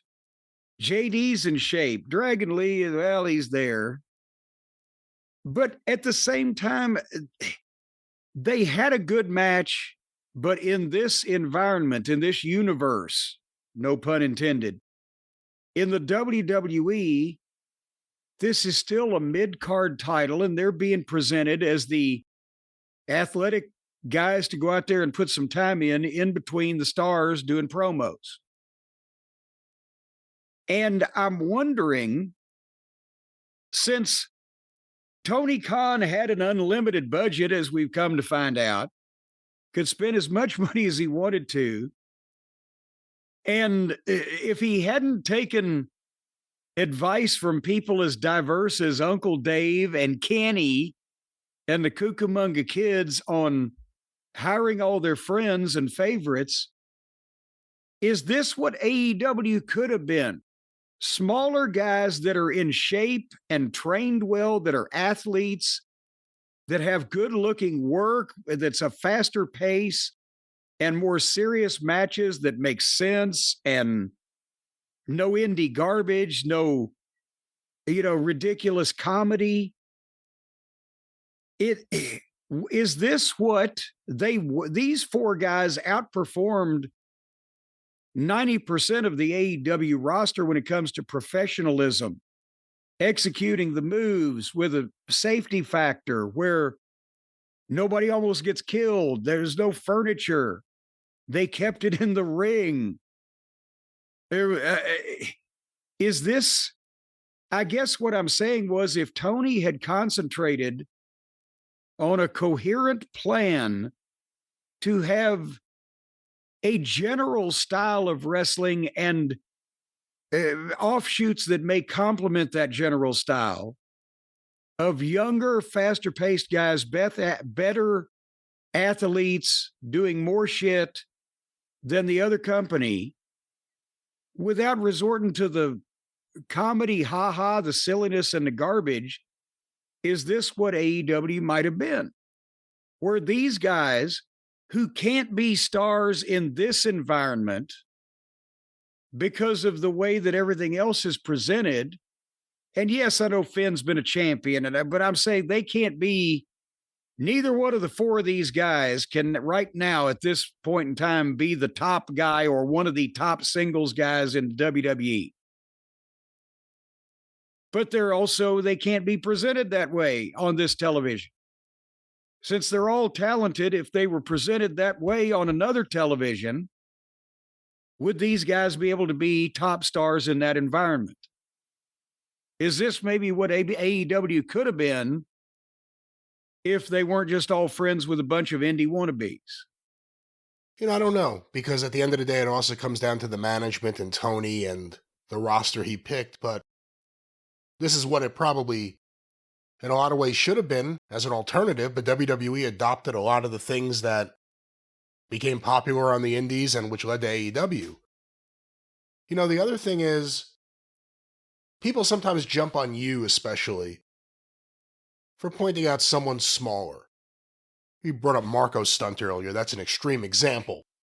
But Jack Perry, Young Bucks, there's been a whole bunch, Daniel Garcia, a whole bunch of examples. Wheeler Yuta. It doesn't mean short, necessarily. There are lots of wrestling greats that were short. They didn't wrestle like it, and they looked like athletes, like you said. So JD McDonough, what is he, 5'7", maybe at the most? Finn Balor, maybe at the most? But they look like athletes the same way in his day Wild Red Berry would have looked like an athlete. You know what I mean? Danny McShane wasn't a big guy. But there's a difference. Finn Balor looks better than the Dynamite Kid did at his body weight, more ripped. But before Dynamite discovered, heavy steroids. But it's not about height or weight or even height and weight. It's about the height with the weight, with the build, and the aura that you project. Yeah, Marko Stunt, in the early days of AEW, when you criticized him, some of the feedback you got, and I think even from Dave Meltzer, was, well, Rey Mysterio's only 5'2". How could you just dismiss someone for being small in stature? And your argument was, not everyone's Rey Mysterio Jr. Yeah. That was a special talent. He wasn't just one of many. He was one of one. Why are we? And then there were people on Twitter putting up pictures side by side where even Ray still looked like goddamn Lex Luger physically next to Marko Stunt.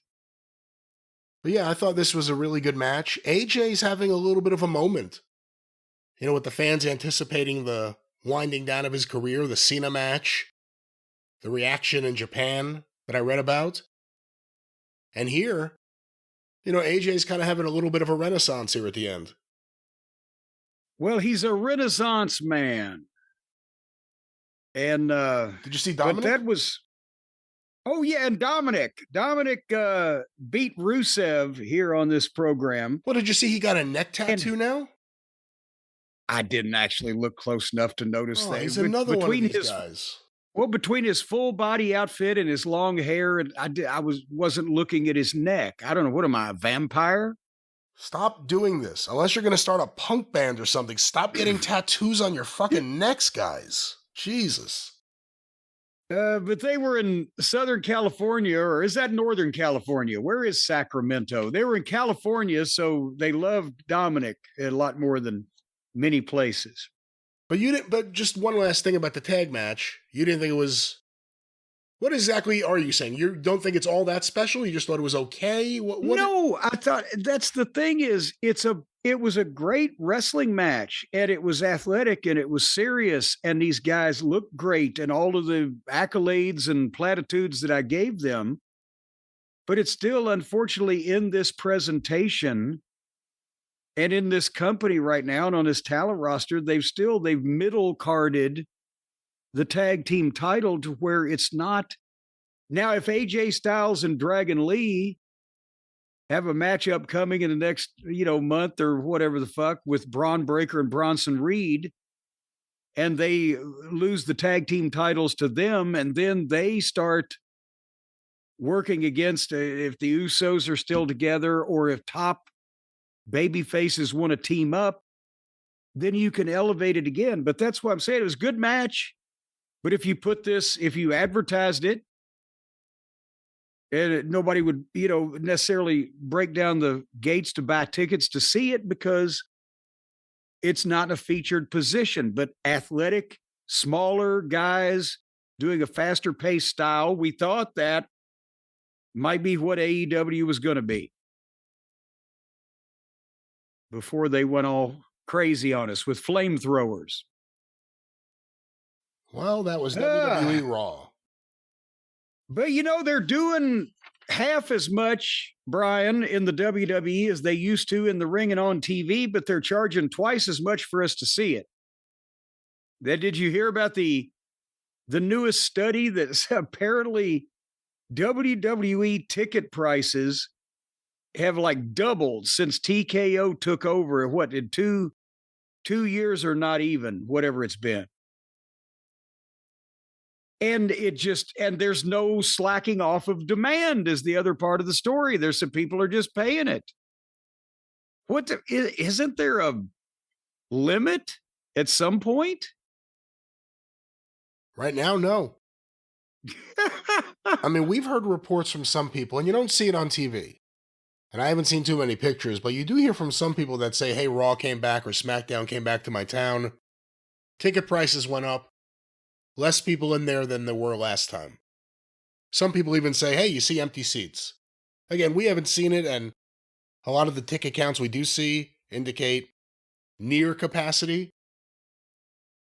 But it doesn't feel as hot right now.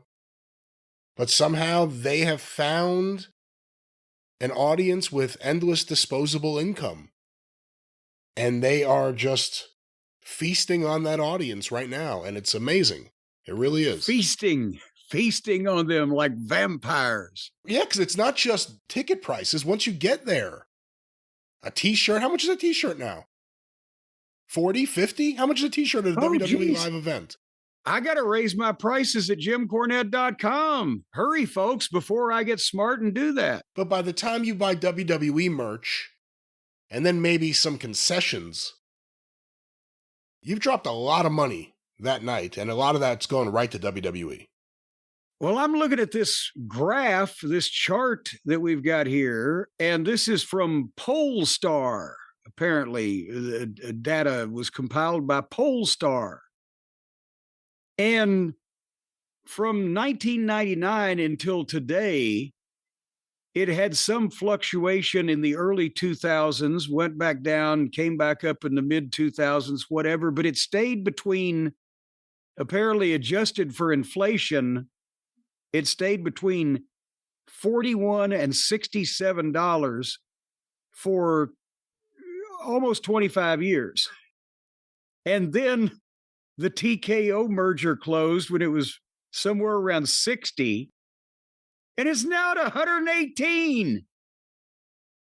They've doubled the prices in 2 fucking years. Even if they're not selling as many tickets as they were, 2 years ago or whatever, they're still making more money because they're charging so much more. So they'd have to be down to drawing, Brian, on average, as this shows, they'd have to draw half as many people as they did a couple of years ago to be making less money than they were at that time. And this is just, it's crazy. It's all insane. The media rights deals are insane, especially when you look at what the actual numbers are. It's, the biggest cash grab in wrestling history, and it's working. I don't know what's going to change. What'll change it is if people stop going somehow. Yeah. But what's going to cause that? A pandemic. I mean, there's nothing. What else is going to cause someone right now? Because WWE's not really, the TV's not hot. What would cause people to stop right now? I don't know. Well, that's the thing, is that they're not doing a lot, but they're not doing particularly anything wrong. They're just kind of chugging right along there. But it's the perception of the people that this whole thing is and I'm not talking about even us and the wrestling insiders that listen to us or the real nerds over it. I'm talking about just to the average person. They've, to them, these people are all big stars. This is a big production, and it's normal to be talked to for 20 minutes at a time when you buy a ticket to see a wrestling show. So they don't really have any complaints. So what do you see in this information you have there? I'm just having a problem seeing how that this can last on a long-term basis if it not only keeps going up, but just continues at this price sooner or later, people are going to say, well, fuck it. I won't go in person. I'll just watch TV, which still, with all the things they're on, as we know, costs some money. But it's not making it an accessible thing to introduce it to the live event experience to a lot of new fans that may be on the bubble about going or just haven't gone because they can't afford it. But it's always been. I remember one story, Dutch Mantel, the first booking job he got was in Florida. And this was either right before or right after Eddie Graham died. But the point being, they told him one night, because they did real good in a town like Sarasota or whatever. He said, yeah, this is the most people we've had in Sarasota. It's not the record gate. Oh, why not? Well, we had higher ticket prices for some super show. And that Dutch said, that's the first time I found out you could just raise ticket prices if you wanted to. So Eddie Graham started that Golden Circle ticket thing in Florida for the big events. If the WWF title versus the NWA title was in the main event, Golden Circle, first row or whatever. And you could get more gross out of the same amount of people that would normally come, and even better if it was more people, but it had to be a big show, something out of the ordinary to justify raising the price from what you normally gave them, right? And I remember Jared did that, his first show in the Mid-South Coliseum. Normal Coliseum prices in April 1977, I'm trying to remember whether they had gone to $5 ringside yet or not, but general admission was still $2. But for that first show with Harley Race against Rocky Johnson, Jerry Lawler against Jack Briscoe, Dusty was on the card, a lot of stars, right? He did a $25 Golden Circle front row and $15 for the next two rows. And then I think a couple of dollars up across the board, ringside, reserved, general admission. In March at regular prices, he had drawn 11,000 something people sold out to see Johnson and Race. This was the rematch. And of course, the March show, he was just about to break off from Goulas. This was the rematch like 7 weeks later. And they only did 90 something hundred people because it scared a couple of thousand off of coming, because we've never seen ticket prices that high. But he still did a gross that was comparable to the sellout. Next year will be interesting because there's no more John Cena. Whatever sort of bump, and you have to figure there would inherently be one, you got from John Cena appearing in all these towns for a last time, that's gone. That's out the window. So now you're going back to relying on your current stars and what you're doing with them. And sometimes that leads to a little lull, because even if it's good talent, when a top star leaves or a top attraction that was why people were buying tickets, when they're gone, it takes a little while for them to get into something else that's going on. So they may have a little lull. Who knows? But one way or another, Brian, it's going to cost you a lot of money if you want to follow the WWE, either live in person or even on television, with the streaming service prices and the cable prices and the prices of all of the various add-ons to watch all of this wrestling. It's going to cost you some money one way or another, Brian. It's going to cost you something. You know that as well as I do. You know how to get around it, don't you? I do. Lie. Oh, no, I wouldn't say that. That's not the way we should put it.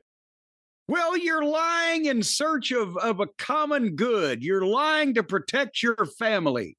No. You're lying to keep yourself privacy free. You're lying down on your couch and enjoying WWE programming no matter where it's airing. What you are doing is you are going to our friends over at Surfshark, at surfshark.com, and you're saying, hey, not only do I not want any of these perpetrators out there on the dark web to take advantage of knowing where I am with my interweb signal so they can come through the wires into my home and hurt me and my family, but also I want to be able to watch the wrestling without them charging me out to yin yang. And then Surfshark will take it from there. And not only will they protect your privacy from all these bad actors out there in the world, you can secure your privacy, but also if the WWE wants to know where you are, just like all these criminals that want to crawl through these wires and invade your home, Surfshark will tell them, hey, he's somewhere else. And then when those guys with those hoods and masks and billy clubs in their hands crawl through your wiring to rob you and steal you and commit mayhem in the middle of the night. Steal you? Well, they might kidnap you. Well, no. But well, then when they come out, they're going to come out into the middle of a hut in the Belgian Congo. What? Or a monastery deep in the mountains of Tibet, because Surfshark is going to have told him, no, he ain't in Poughkeepsie. No, he left Cleveland a long time ago. He's over there in Pakistan, and that's where they'll go to look for you. Once again, guess what? You ain't going to be there. Let's use a great example like you lying on your couch and saying, hey, I want to watch WWE's latest premium live event. However, those greedy gentlemen over at WWE, they get all these media deals. They're making me pay for this and pay for that. What if I could just say I was in Canada? That would solve everything. Well, then you could get access to the commercial-free WWE on the Canadian Netflix, because I guess people in Canada don't buy anything, so there's no advertising. But that's the kind of thing that you can do. You can just do all kinds of things with telling people where you are or where you're not or where they want you to think that you are, that they will be. And it's all about securing your privacy, too. So no more will you be just wide open, laying there on your couch, ready for the world to violate you. Instead, they won't be able to find you because Surfshark is going to confuse the whole issue, swerve their heads around, and fuck their whole deal up. And you benefit. And right now, because Surfshark are friends of ours, is that proper grammar? Surfshark is, because it's an entity. There hasn't been much in this entire spot. Is it Surfshark is a friend of ours or Surfshark are friends of ours? Hang 10 with Surfshark. One way or another. Well, they don't have to hang 10 with Surfshark like me. I can just stand here and smile to hang 10. But you can go to surfshark.com/JCE and use the code JCE at checkout. You're going to get 4 extra months of Surfshark VPN at no extra charge whatsoever. No extra charge. That means gratis. You pay nothing for the 4 extra months that you get on top of the term that you sign up for when you go to surfshark.com and use the code JCE. And then you're going to disappear where even your family and friends will not know you're still in the country. It's the most peaceful time you'll ever have in your entire lives, with nobody you know able to just come over and knock on your door and say, hey, I want to borrow this, that, and the other thing. Because when they try to look you up with their super secret internet search machine, they'll think you're in Cambodia. Or something like that. But once again, a great way to access WWE content no matter what service they are on. There's only one service you need, and that is our friends at Surfshark. One more time, That's Jim. right. In a professional way, let's give that promo code. Surfshark.com/JCE. The code is JC at checkout to get 4 extra months of the Surfshark VPN. And boy, howdy, then you can watch all these fancy dance services that the WWE is on and save yourself some money and aggravation. All right. Well, I guess we have to surf on over to the other side of the street and check out AEW's offering of Dynamite for October 22nd. They were in San Antone, Brian, home of the world famous Alamo, home of, well, that's about it. The Alamo's down there. Shawn Michaels and Bryan Danielson, I think, is from San Antonio, or at least he trained there.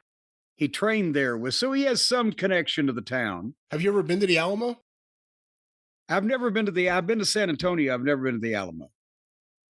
I went one time, but they had closed it off for some type of cleaning because apparently some delirious rock and roll singer had pissed on it just moments before. We love you, Ozzy. I thought you being the music guy would say something like, "Oh, come on now." I couldn't dismiss it because it's such a well-known story. Well, nevertheless, so our announcing team was Sockface and Bryan Danielson. They're losing in that. Taz is recovering from surgery, I guess. Get well soon, Taz. I don't know. Shivani may have had a senior moment, not been able to get out of the bathroom on the plane. We don't know where Jim Ross is. But Excalibur and Danielson sitting next to each other with the personalities and the approaches, it's like an 8-ball of Coke having a conversation with 2 tabs of ecstasy. It's just, what the fuck is going on? Or Wednesday, as we call it. Or it's Wednesday, and you know what that means. So they start the show again.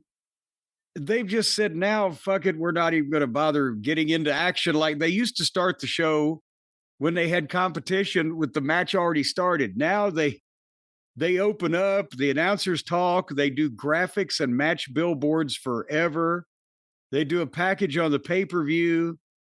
They go to the back for a videotape of Adam Page screaming that he's going to ruin Samoa Joe's life while he's being checked out by the doctor who clearly did not go to the Strasbourg school. Okay, Hangman, we need you to calm down. Hangman, calm down. And then we go into the opening match for the World 6-Man Tag Team title. Samoa Joe, Hobbs, and Shibata against Lashley, Shelton, and MVP, the Hurt Syndicate. Their top heel, their new top heel, who they desperately need, who's doing a tremendous job as always, is defending meaningless belts with a partner who Hobbs needs to be with Joe. And he makes a package there. And Shapoopy is useless, and they need to turn on him and send him to the forest or something. Take his brain out. There you go. And then put it back in. I don't think he needs it back. He's not using it. But so Joe is he's a 6-man champion. They need to forget that quickly. Concentrate on what they're doing with Joe and the title. Hobbs needs to be Joe's henchman. Shapoopy is extraneous. And they book Joe against the only guys on the roster that he can't bully and outmuscle to get heat and be a bully. Because Lashley's bigger than he is. Shelton is pretty good size on his own. And the point is, it's not that they can't work together and have a match. It's if you've just switched this guy heel, give him some goddamn cannon fodder to feed on. But all of a sudden, MVP is going for a wrestling title. Why? Because they manufactured some reason last week or on Collision or whatever. But in the overall scheme of things, MVP is a manager that if they'd have been smart when they were constructing this angle with Ricochet and his stooges, they could have got some money out of MVP against Ricochet in a single match on pay-per-view. Or even MVP doing something in a wrestling fashion could have been a destination rather than, okay, this week it's a tag match, then it's a 6-man, but the other guys once, this time we're going to win. It's been back and forth.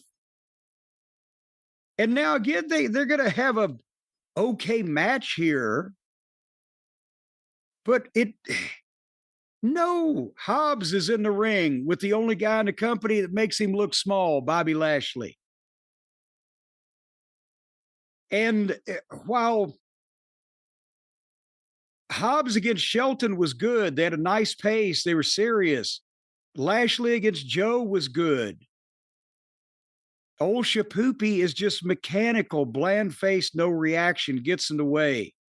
Why is MVP wrestling for a wrestling championship when he's part-time wrestler? Joe is a super heel. These are all my observations.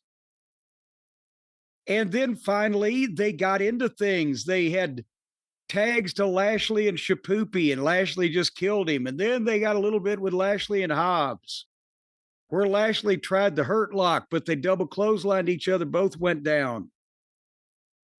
And then MVP got to shine there at the end with his baller elbow instead of the people's elbow or whatever. But they did some back and forth shit before MVP was about to do something, but Ricochet came out and distracted him, and Joe got the clutch, and MVP tapped. So it was a nice match until the cheap interference kind of thing, that boom, but they do that everywhere. It was a serious match. It was unusual in that there was no furniture, there's no goofiness. Most everything was in the ring. But again, people like the Hurt Syndicate as baby faces. They're losing as much as they win. And if they were setting up an angle to continue with these three, that might not be bad, but Joe is challenging Adam Page for the fucking championship, and that's the issue they've just created. So what sense did this make is what the words that are coming out of my mouth. Well, for some of those reasons, I thought they were definitely going to do a title change here. It would make sense. Hurt Syndicate need a win. For all the people that complain that they weren't losing, they're losing too much. And it's hurting them. It's hurting the Hurts. Well, but imagine, but if they won here, then Joe is on the losing side of again. You pin Shibata. You pin the man had his brain taken out of his head and returned to sender. You beat Shibata. Address unknown. You beat Shibata. You freed Joe and Hobbs. I mean, it's wishful thinking saying free him of Shibata, but they don't. He's still on the losing side of the thing. Just have Joe and Hobbs beat the shit out of Shapoopy and don't ever talk about 6-man title again, because who gives a shit anyway? There's 100,000 belts. There's girls with 12 belts in the company. What do belts fucking mean? Then Joe got the microphone and cut a fucking heel promo that was, again, the best one on anybody's TV in the past few months.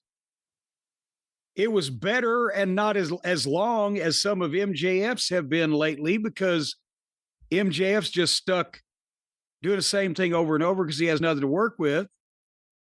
And this is different. Joe comes off with an aura. And he said, Adam Page may think this is just some cowboy shit, but I'm going to make Adam Page my bitch, or Adam Pitch my beige. And you believe him. He's a fucking talent. He looks like he is supposed to look and talks like he's supposed to talk. But he's one of the 6-man champions. Anywho, speaking of people who look like they ought to look and talk like they ought to talk, I don't know if this is a compliment, though. Darby Allin. He came out in the spooky lighting with the AEW Mount Everest flag and spread it out in the ring and squatted down on it and started the promo on his knees. And he's willing to go places for this company no one else will go, and he's willing to die for this place. And these fans like that, right? They're like, yeah, he'll die for us. We won't die for him now. Don't hit us with shit. But he stood up and he got serious. And it wasn't a long promo, and it wasn't badly delivered. And he's, as long as the Death Riders are breathing, I'm not far behind them. He's got a charisma. If we hadn't figured out, and he hadn't actually explained to us that he really is a fucking moron, he's got a great gimmick. If it was a gimmick,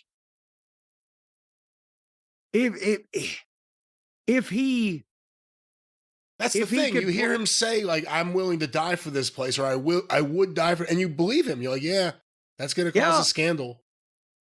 that is going to happen. Yeah, I mean, that's the thing. If this was a gimmick that he was able to present where he really wasn't just doing stupid and irresponsible shit all the time, and not only in wrestling, climbing mountains, jumping houses on lawnmowers, risking his life, just he's the dream of a certain segment of this population that watches the show, that he is just floated through life without being an adult and having any responsibility, but he's been successful.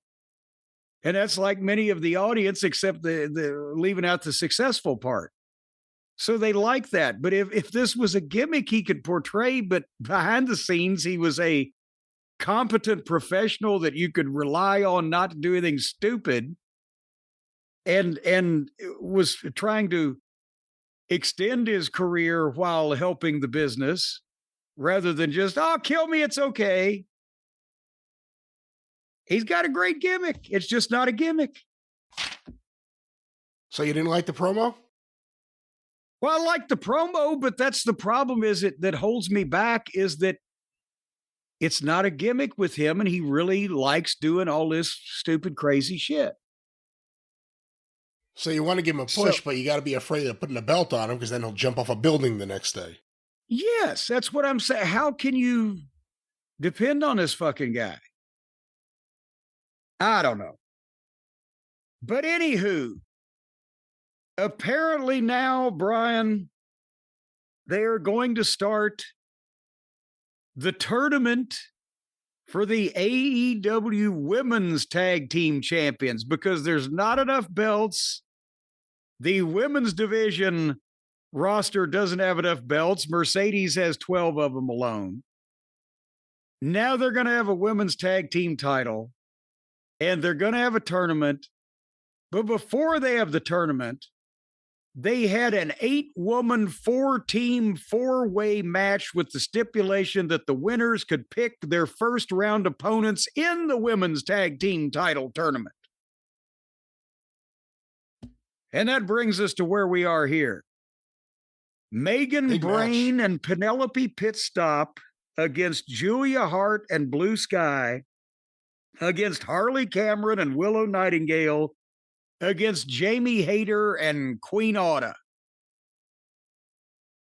Did you just say it was a good match? I said big match. Big match. Big match. Is big good? You sounded Is good offended. big? You sounded so offended that I say it was a good match. I thought I couldn't believe my ears. It's what I was That's a big match. wondering about. It felt like Glow.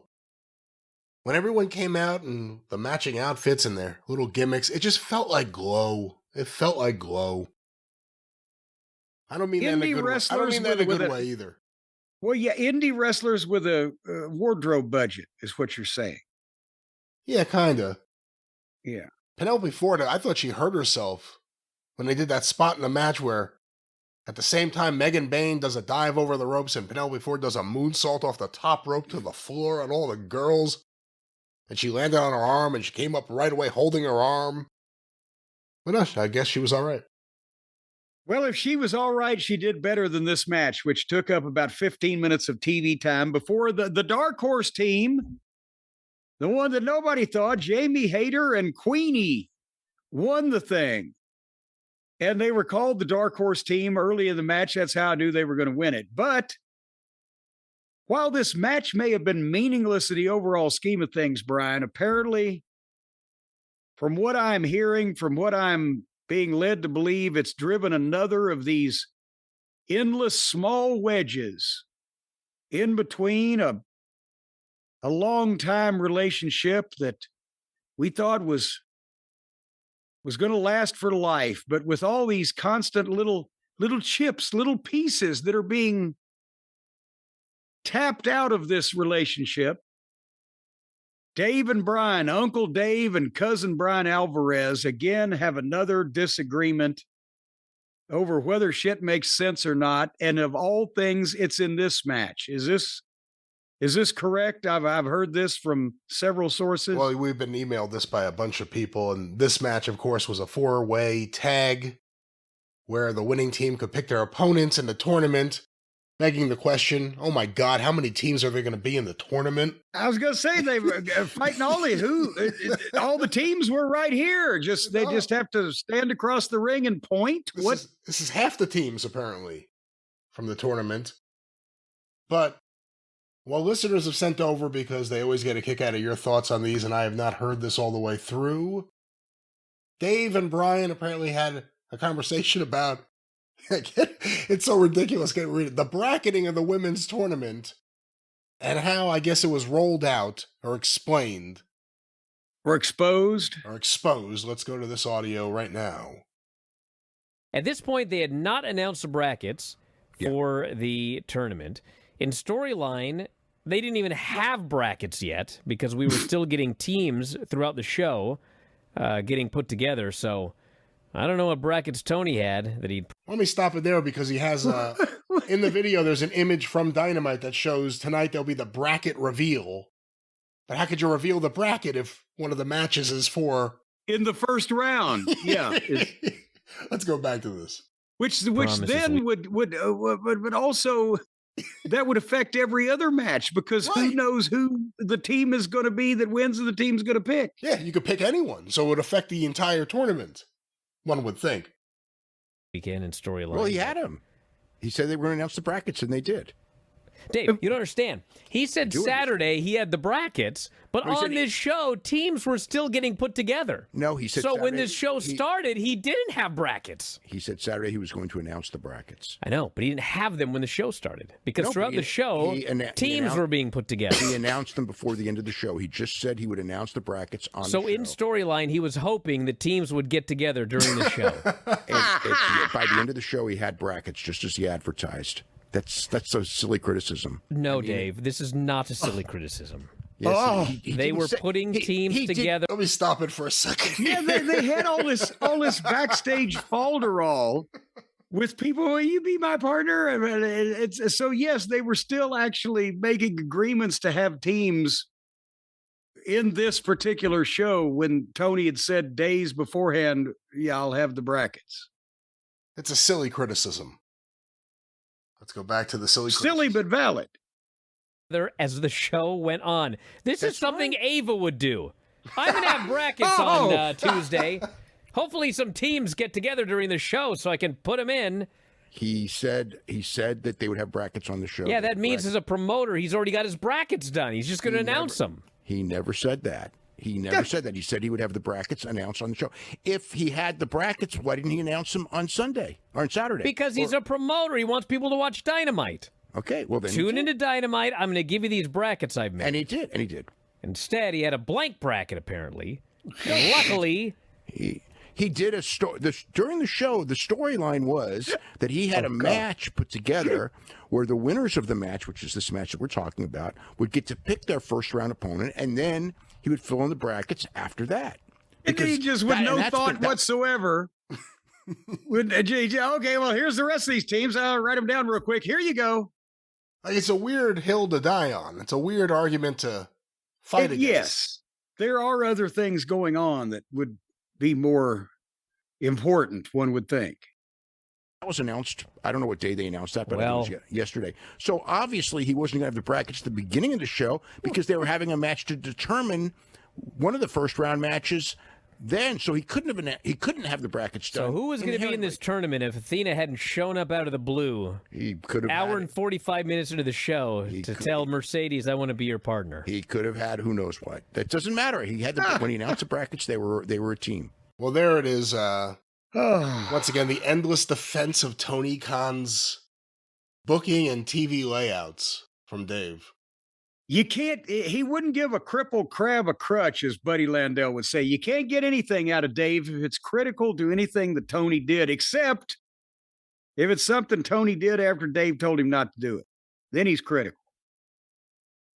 Is there anything to that, to Alvarez's argument? I mean, he didn't even really make the argument, but if you're billing on your Saturday show, we will reveal the brackets Thursday.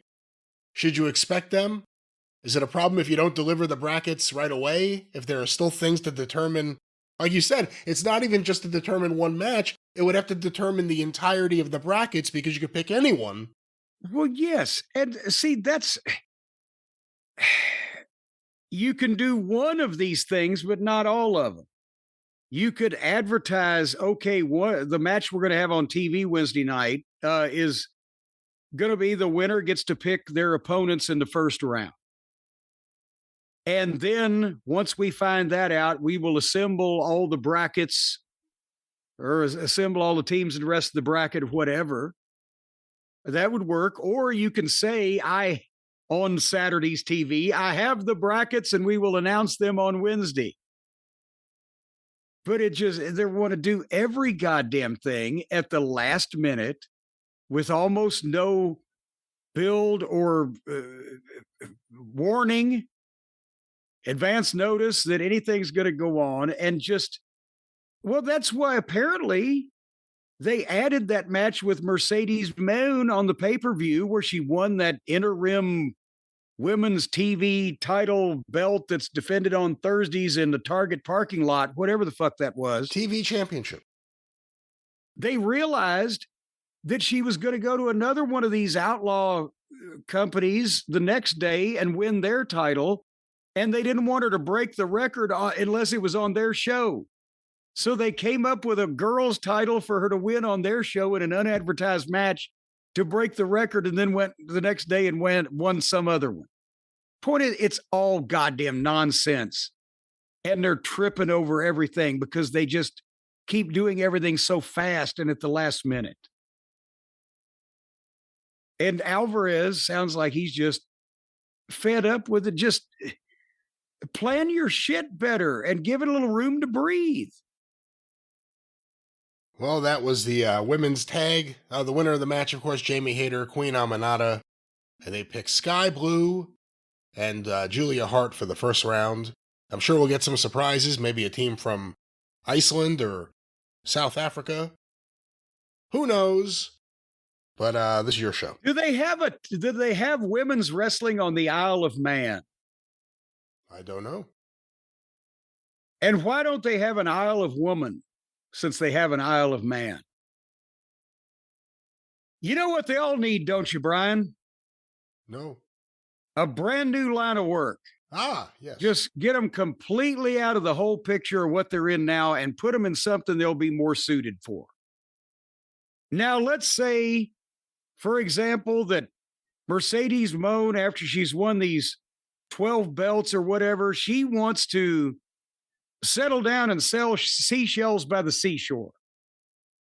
All she's got to do is call our friends at Shopify. And Shopify will give you the best shot at success that you're ever going to have in your little pea-picking life. Because Shopify has got you from the get-go. They're going to help you with the website design. They're going to help you with the product images. They're going to help you with the descriptions, the discount codes. They're going to help you with social media campaigns, email, and it's all about ching-chong, making money. It's having ka-ching. It's ka-ching, not ching-chong. Ching-chong. Ka-ching. Having that little kid on a bicycle run up to you every day with a bunch of money in their hand and handing it to you. That's right, because folks, and Harpo Marx will be right behind them. Because folks, nobody has bicycle delivery people anymore like Shopify does. They will put your brand, product, or service out there in front of millions of people. They're the commerce platform behind millions of businesses around the world, 10% of all the e-commerce in the United States. They're going to make you ready for a global audience. And then when people start paying, That's what they do. They send out one of these little kids on a bicycle with that little bell. No, they don't. And they go pick up your money and they bring it right to you. So all day long, I mean, every 2 minutes, there's going to be some kid driving a bicycle up your driveway going ka-ching and throwing you 76 cents. Once again, ladies and you're going to get rich that way. You're not going to get rich. You're not going to get rich that way, and that is not what's going to happen, ladies and gentlemen. Of course, Shopify is reliable and trustworthy. We trust them with our online business. You can trust them with yours, and that's what we're really trying to say, Jim. Yes, and the purple shop pay button. Everybody knows what that means. As a matter of fact, what they're going to do is once you go to shopify.com/JCE, and you sign up for your $1 a month trial period where they can show you the incredible difference that they can make in your business and in your whole life. You get that $1 a month trial period, shopify.com/JCE. They're going to put that purple shop pay button right on your front door in place of your doorbell. And every time somebody punches it, that you're going to make money. So every time some stupid son of a bitch comes up to your house trying to sell you aluminum siding, and they ring your doorbell, they don't know it, but they just paid you money through that purple shop pay button at shopify.com. That's not in any way how any of this works, but ladies and gentlemen, once again, Shopify is there to help you in your online business, and you can go on. I can't. You got to take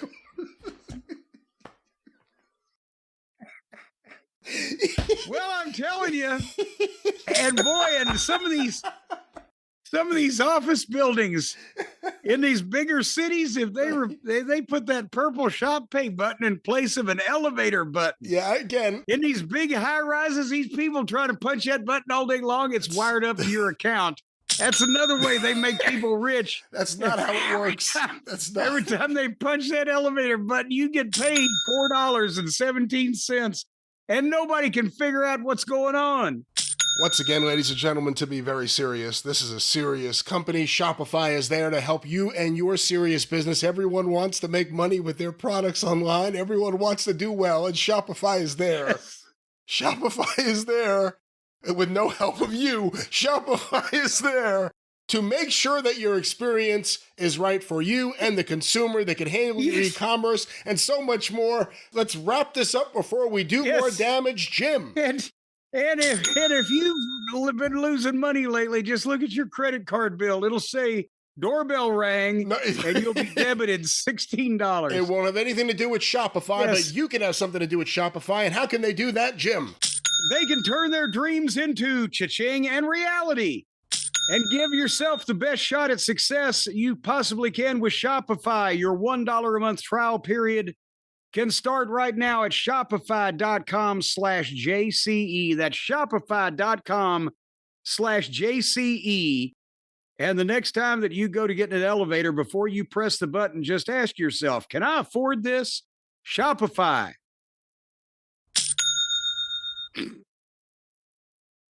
Are you still there with me, Brian? You all right? I'm over here now. Yeah, right. Let's get, speaking of people to laugh at, oh boy, the cake in the face bit has never been done like this. I am a veteran of cakes in the face, or cakes in the faces. Well, I've only got the one face. People often said I was two-faced, but that's not true, because if I had been, I wouldn't have been wearing the one I had on. But Renee Moxley Good was in the ring and listed all of Mercedes Moon's accomplishments. She won this belt and that belt and the other belt. And when you say it out loud, it gets even more ridiculous. And then here she comes. And there's the balloons and the big cake in the ring. And here come the outlaw guys dressed as the male strippers wearing her belts. Did you see the thing at the start of the show where they showed her arriving at the building and she's sitting like on a convertible and there are just all these, men with their, I guess, jackets, but no shirts, walking out, holding her belts next to the car? Yes. It's like the female version of Flair coming out at the WCW pay-per-view with like 18 models or whatever, which again was, you could tell these guys are outlaw indie guys, so at least they're happy to be on television. But when they used to hire models, and Vince did this too, you could tell the models didn't give two shits to be there and weren't going to be fucking the guy in question. Whereas if they'd have left it to the boys' own devices, they could have got 12 better looking women that were fucking them. That it could have come, but nevertheless, that's another story. But here as they're coming out, a goddamn puppet comes out from under the cake table. It's Harley Cameron with the Mercedes puppet. And of course, she's mic'd under the table that nobody knew she was there. So you can hear, I swear to God. You know, they're sitting there, they're doing a variety show, a sketch comedy, and they sit there and come up with these ideas, but it's preposterous for a program where it's something supposed to really be happening. But she's mic'd even though she's under the table, but the puppet is talking and she makes fun of Mercedes and gets Renee to do the little stripper dance that Mercedes does.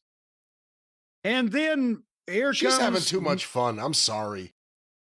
Well, Mean Gene wasn't out there just acting like a complete fucking toady all the time. Just, it's too much. She's like, well, that's the thing is they all have to show that they're in on it and they're cool and they're you know. Anyway, Mercedes, when she came out, she was pissed and she kicked all the male strippers out and then told Renee to get out of the ring and then started cutting a promo talking to Harley Cameron verbally, but visually talking to the fucking puppet. And she'll turn and she'll talk to the fans too, but she is standing there reacting like the puppet is the person in the promo with her.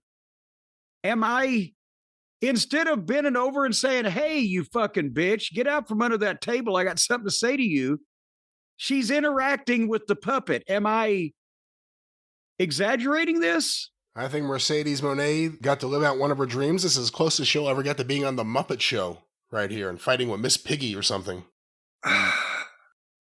She is so... See, that's the thing. You admire how committed she is to her act, but she also sucks at it. She's unbelievable in everything she says on the mic. It's not good. But yet she's so committed to what inherently is not good.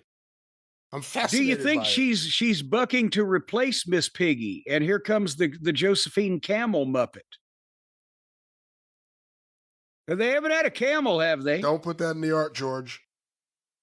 George, do not. No. You want a free book, George? No. You want a free book? No. Come here, George. Good, George.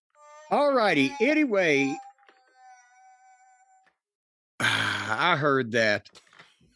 So Mercedes cut the entire promo with the puppet next to her and then grabbed the puppet and smashed the puppet's face in the cake. And then started laughing. But then Harley looks out from under the table and like her friend has been run over by a car when she's looking at the puppet with cake on it. And Mercedes is laughing at her, but then suddenly Mercedes starts going up in the air. And she's not levitating herself because she's Linda Blair in The fucking Exorcist. Chris Statlander has been under the table too and stood up between Mercedes's legs and picked her up in an electric chair type of shoulder ride chicken fight thing and gave Mercedes a face buster into the cake on the table. The table didn't break. So then she grabbed her and turned her around the other way and choke slammed her onto the table where it then broke. Brian, do you think that this is going to have the same impact as it did in Mid-South Wrestling when the Rock and Roll Express shoved my face in the cake and then we came back and took a blackjack to Cowboy Bill Watts and set records all over the territory? Oh, I can't imagine that this will do anywhere near the business that it did in 1988. when it happened to you on TBS with the Fantastics, let alone... I don't think this is going to do the business it did in 1983 when it happened to me in Chattanooga. Well, I don't know. That was at Fifi the dog's birthday party. A big day for Fifi. That's right. 34 people in the Channel 3 studio audience. The fact that... Here's what I'd like to know. In kayfabe, did she think I'm going to ruin this puppet by sticking it into the cake? Or did she think I'm going to hurt this puppet by sticking it in the cake? And then Harley comes out to sell the puppet being hurt. Couldn't she have... How did they get under the table? How did that happen? Well, that was during the break. They were hustled out under the cover of darkness, I guess. But couldn't she have been over and said Harley? Because she's saying Harley Cameron's name, Harley. She couldn't bend over and say, get your ass out from under that table and let me talk to you. She talked to the puppet for 3 minutes. What did you think about before she cake planted here? Earlier in the promo, a couple times, she referred to the fans as marks. Whether wrestlers think that or not, you rarely hear that used in actual promos. What do you think of that? Well, she wants to talk to all the smart fans and tell them that she knows that they're smart, but they're not as smart as they think they are because she's really smart. She's a mark too, because she's a mark for herself. If you're a mark for yourself, you're worse than if you're a mark for somebody else. They have to, that's the problem with all the indie wrestlers and everybody that facilitates them. They have to let everybody know it's all a work. They can't not have their tongue in cheek. They can't not wink, wink, and nod, nod. And then some of them would think, like this was started by our legendary patient zero himself, Shitstain, that if you say you're not working or acknowledge some element of the fact that everything's a work, then it becomes real all of a sudden. Because you said now the other shit's fake, but this is real, or the use of the terminology or what, it's just stupid. That started in ECW too, like the whole, this is a shoot. Yeah. Okay, what's everything else? The shit. This was perversely entertaining to me. Because again, it's like an SCTV character. She's so committed to being Mercedes Moné, yet she can't say a single thing believably. It all comes across like she's been rehearsing this in her mirror. Maybe with someone using a sock as a puppet. I really don't know. You know why?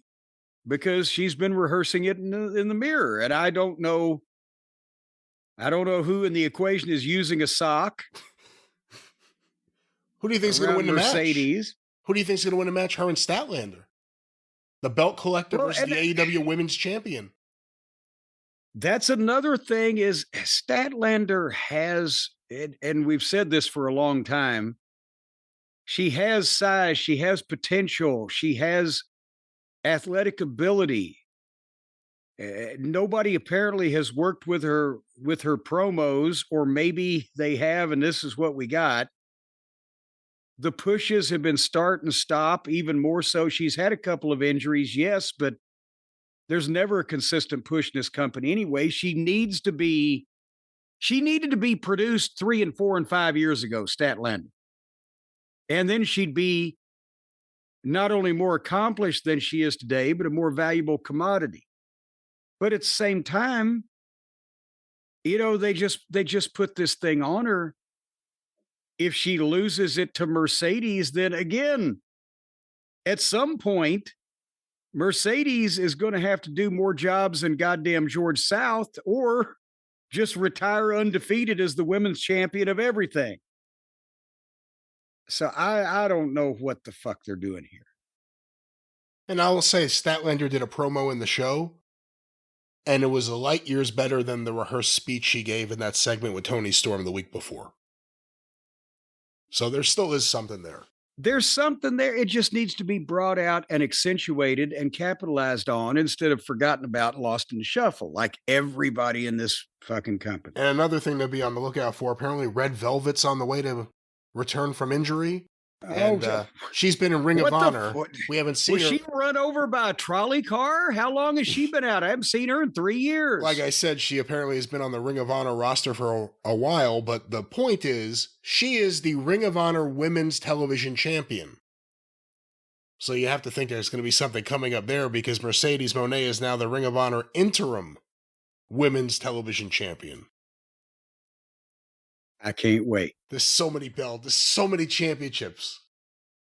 And speaking of people that you get sick of and you wish they would disappear from television, Dick the Boozer versus Kyle O'Reilly was next. And again, big fan of Kyle O'Reilly since he was just a teenage young fellow. Different style, works hard, genuine kind of guy.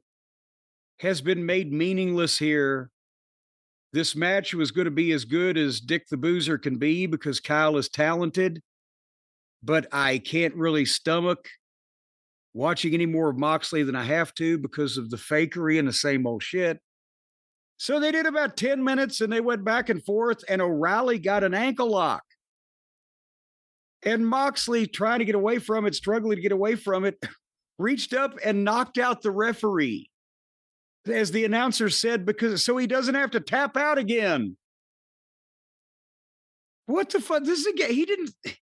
He didn't sell any major superstar in this company for fucking 2 years. And now when Kyle O'Reilly gets an ankle lock, his only alternative is to knock the referee out and get disqualified. But here's another problem. Tony has no consistency in the logic that doesn't exist in his universe he's created. And we've talked about this before, but there has to be a somewhat standard level of response to shit from show to show, or elsewise it glaringly makes things look goofy. In this case, Moxley punches the referee 8 seconds, I counted. After the referee hit the mat, all 4 of the other referees in the company were in the ring and waving their arms and fucking yelling. Yeah, how about that? Like they were standing there waiting to get their cue, which they were. And then they run in. We've had people attempt to murder other people. We've had flamethrowers and bleach pouring and fucking lighter fluid and Molotov cocktails. But one referee gets punched and the entire staff is in the ring within seconds. And then the faces and heel partners all hit the ring and they have a brief skirmish and they went to the break. But it's just because Tony thought of this spot, this thing to do, or somebody else thought of it. And let's do it just this way. And nobody is either there to say or will be listened to. This doesn't make any sense compared to the way we do it every other time and every other show. Why can't we get consistency? But it's just a break spot to them. And then when we come back from the break, hey, I'll let you in a second, but it was another 6-man tag with the heel partners against the babyface partners that had just done the run-in. And that's happened a few times recently where everyone who ran in just happened to be in the next match. So whatever you were going to say, but tell me why they can't just have some consistency in. It's the same thing with this certain type of title match means nobody can be at ringside and nobody can interfere. So they don't. Well, in that case, dumb fucks, you've just shown the fans that if you say nobody can interfere, then they can't. So the next time that the heels interfere and fuck up the main event of your pay-per-view, the fans are mad at you. I'm sorry, go ahead. I was going to ask you, do you think this does anything to help Kyle O'Reilly? Because he didn't beat Jon Moxley, but Jon Moxley appeared to think that he was about to be beat or have to tap out. So he did something he's never done before, just hit the referee, knowing it's a disqualification. It doesn't help Kyle because nobody's going to remember it next week or the week after. on a program without constant interference and constant running in and constant chaos of all kinds, if you take a guy and give him a concerted, consistent push, he might win this week on TV. Next week, you might show brief footage of the victory and he might speak. The next week, he might speak again or he might wrestle again, but it might be talking about the upcoming pay-per-view, which is the first time he's on pay-per-view, where he's going to win in a middle card match. And over a period of time, you've exposed him speaking and working and being talked about and being involved in a bigger match. That's the way you get somebody over. You don't just do one finish in one fucking match and nobody remembers it 3 days later. Speaking of not remembering this 3 days later, so they got a 6-man tag. Briscoe and Roderick Strong and Pockets against Claudio and Danny Garcia and Wheeler Useless. And this went almost 15 minutes. And I could tell by fast forward that the mascot still sticks his hands in his pockets and his opponents still look like complete idiots trying to stooge for him and make it palatable. But finally, after about, like I said, 15 minutes, Mark Briscoe beats Wheeler Useless with the J Driller, which looks great. What a finish, right? Boom, 1, 2, 3. But then Pac comes in and starts kicking his shit out of Mark. But then Ishii comes in. And Ishii hit Pac with 13 forearms. And Pac went to one knee. How excited. God damn. When the babyface comes in and make a save, the heels are supposed to fly. They're supposed to bump. They're supposed to get the people up. Then Schaefer nut-shotted Ishii, but Kyle O'Reilly came back in, but they stopped him. And Claudio was going to pick Pockets up and throw him on the announce desk the way that he did to Darby, but Darby hit the ring and hit Claudio a couple times with a baseball bat. And the heels finally ran off. So, Brian, now do you... That's Sting's bat. Well, of course it is. Darby's homeless. He can't afford a bat. He stole it from his elder. Sting gave it to him. What stole the bat? Sting gave it to him. But the point being, do you remember what the finish was of Moxley and O'Reilly after you've just seen all this shit over the last 15 minutes? I do, but I remember more that Moxley hit the referee than I do who he was trying to get away from or who was in the match with. It's more about the Moxley doing it to the referee than Kyle O'Reilly almost beat Moxley. Well, yeah, because Kyle just came back in and they just beat the shit out of him now. So,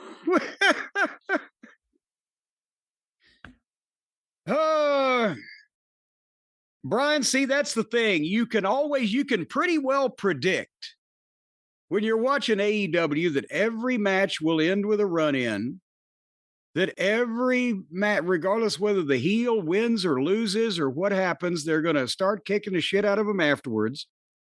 Another 6 or 8 people, they're going to run in. You can pick it before you even see the show. As a matter of fact, I wonder if our friends at Prize Picks have started offering options on AEW. Will the particular wrestler you pick go through 3 tables more or 3 tables or less in a given match? That might be something where they could pick up a lot more of the wrestling fans. What do you think? I think that's a very interesting observation you have there. I don't know if that's exactly how it works, but I do know that a lot of the audience are getting ready for the big game coming up, and they want to see how they can pick them. Pick them? Whether you want to pick them or whether you're Wilson Pickett, whatever it may be, Jim, Prize Picks is there for you. Well, you can pick them or you can stack them.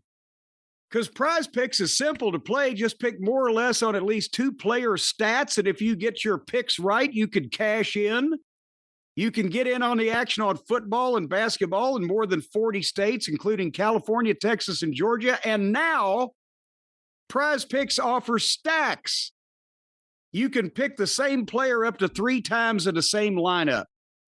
Now, I've said before, that sounds shady. That sounds like you're kind of loading the deck there. But if you want to pick more on Steph Curry's points, 3-pointers, and assists, now you can pick all of them in the same lineup only on Prize Picks. And you can follow other Prize Picks players directly on the app and copy their lineups in one click, whether it be a friend, a celebrity partner, or just someone that you'd like to plagiarize.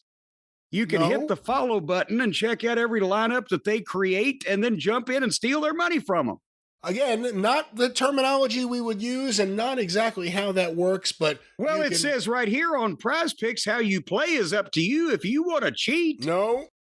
Seems like you ought to be able to. Oh, Antonio Inoki's yelling something, and he doesn't want to stop. Well, if you want flexibility, choose Flex Play. Flex Play. Flex Play. Flex Play, where you can get paid even if one of your picks misses. That sounds like you're working for Tony Khan. Because even if you fail at your task, you'll still get paid. And if you want the biggest payouts, go for the Power Play. No matter your play, Prize Picks is a great way to put your takes to the test. They even offer injury reboots. So apparently, if you can, I don't know, go to one of the games and throw a banana peel on the court in front of the guy where he slips and falls down, or maybe pick him off with a slingshot, well, then he gets rebooted if he's injured, and it doesn't cost you any money. Yeah, I'm not exactly sure that's how it works, but let's say that's not how it works. Well, just for the sake of saying it, let's say it's not how it works. Something like that. Maybe. Let's say that the old Steph Curry. He's a basketball player, right? He is. Well, let's say he's running down the court and he's going to make that 3-pointer that's going to sink your picks. We'll just squirt a little baby oil right in front of him. He's going to slip, bust his ass, and drop that ball. And then you win. Prize Picks. I don't think that's how it works. Again, legitimate ways to show what you know. Make your picks, make your Prize Picks, make your picks give you prizes, as only delivered by Prize Picks, Jim. Well, it's not who you know, but who you blow. So right now, download the Prize Picks app and use the code JCE because you're blowing me. And that way you get $50 in lineups after you play your first $5 lineup. So right there, $50 for a Hummer, that's not a bad fucking proposition. Again, a metaphorical one. We're talking about a great deal with Prize Picks. Well, pick more or less on the Hummers as far as how long it's going to take. That's code JCE to get $50 in lineups after you play your first $5 lineup, because on Prize Picks, it's good to be right. And it's even better to get a gum job. They take the whole dentures out. Oh, no, you heard what that means. That means let's get to the important stuff. That sounds like somebody fell down. Prize Picks. Pick how many times they're going to fall down. Well, we're back to the show, Brian. The AEW program, and next was Don Fallis and his prize pupil, the proto-star Kyle Felcher. A lot of people now are complaining because I said Kyle needs hair. Doesn't he need hair? He needs to lose the glasses and get some hair because he looks like a dweeb during study hall over at the library trying to cram for his latest test. He doesn't look from the neck down, he looks like an intimidating athlete. From the neck up, he looks and sounds like Roddy McFucking Dowell. Can you tell me I'm lying there? That he sounds like Roddy McDowell? I don't know. He sounds like Roddy McDowell. A bit of the in and out? He's very proper, but also he just looks so nerdy and dweeby. He's too young. Young looking. We want young people. Terry Gordy looked 25 when he was 16. It's just something. The look, he's got all the tools, but God, he just comes out and again, he looks like, with the accent and the foppishness. We need to do something with that. He cut the promo on Mark Briscoe, says, done, it's over with. I'm done with you. So, of course, Mark Briscoe's music played, and he came out. He's good on the microphone. He sounds like he looks. He is a gimmick. He doesn't have a gimmick. But he wants one more shot, sort of like we were talking earlier in the show, Tommy Rich and Abdullah the Butcher. I think I can beat you again. Except Kyle ain't Abdullah the Butcher. But Don tells Briscoe, basically, you're great, etc., but you sound desperate because you got 10 hungry kids to feed at home. That's a financial burden. You need a family like ours. And kind of hints that maybe he was trying to ask him to join it. And he called his children blood-sucking leeches and then said, no, you can't have another match. And then Mark and Kyle stared at each other. I mean, Kyle's going to have better matches with Briscoe than he does with most people because Briscoe's better than most people here. But we've seen it. As we saw, we've seen it, and I don't know what there is left for them to do because that was part of the problem with they did every goddamn thing. And then finally, Kyle didn't. He kicked him in the balls and hit him with a finish and got a 2 count. Then, as I recall, he hit him with 3 or 4 more finishers and beat him. So he didn't even fuck Briscoe. He just beat him flat because he wasn't smart enough to kick him in the balls, hit him with his finish, and beat him there. Briscoe would have had an out. Kyle would have got some heat. You might have necessitated a rematch. None of those things happened. So I guess they're going to do it again. Did you have any comments to make on this? The other problem is, and again, I don't want to see this again. I have no problem with Mark Briscoe. It's just I just saw this match and it went like 30 minutes. But who else is there for Kyle to work with? The guy's a belt holder there. He towers over everyone. There aren't too many people for him to work with, are there? And I mean, the worst thing is he's part of the Callis family, which is a giant, endless group feuding with like other giant groups of random people, like the conglomeration. Well, some of the callous people are feuding with their own selves. But again, also I go back to this, but it remains a problem. They could have got Briscoe over to where he would be at a main event level now instead of having come out of the joke level middle card. And this would mean more. It would mean more if other people had been elevated when they had the chance, but they didn't. And now, because they've run out of other people, they're trying to do it, and it's too late. Speaking of too late, for the unified title, Brian, Bandito and Oblada. And since this is the unified title, there's no interference allowed. So again, as I referenced earlier, that means the promotion can then dictate whether there's interference or not. So anytime there's interference, the promotion gets the heat instead of the fucking heels. And this is a title match, but Bandito came in carrying 2 belts. Now that they're the World Tag Team Champions, and he's also some kind of champion in Ring of Honor still, right? Oh, is he the Ring of Honor World Champion? Well, no, he's the champion. The tag team champion with Brody King, but I think, is he the Ring of Honor World Champion too? Oh, good Lord. I don't know. Didn't he beat Jericho? Well, I applaud him for that. And Okada has his belt. They gave the statistic Okada is 14-0 in AEW in 2025. The most overpushed guy since Bulldog Bob Brown. What the fuck? So they rang the bell with 6 minutes on the air. And I know they were going to overrun, but I watched the first 3 minutes of it. Sloppy, lazy shit. Bandito tries. Oblada never tries. And they went to break after 3 minutes with 3 minutes left on the air, and I didn't come back.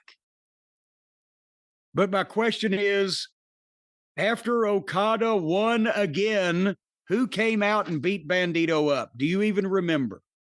I don't. And there's another part of the problem. I guarantee it was somebody. As a matter of fact, hold on here. Can we look this up? Let me look up, see if I can find the summation of this, the transcript of this important television program to see who beat up Bandito. Bandito. Hold on. 14 minutes and 22 seconds it took for Oblada to beat Bandito. And Dr. Red Tope, Frog Splash, boy, they did a lot of stuff. That's a great review. Yeah. Finish saw Bandito hit the 21 plex, but Okada backed up so he couldn't spring off the ropes and landed short, and Okada hit the Rainmaker. After the match, the entire Callis family came out except Take a Shit. But then Take a Shit came out with the IWGP title belt and scared at Okada. So Bandito didn't even get beat up. He just got beat. And now they're staring at each other over their belts. And there you have it. We have no ratings because they don't give those type of things anymore. Except they just send a note to the promotions office each week saying it was bad again.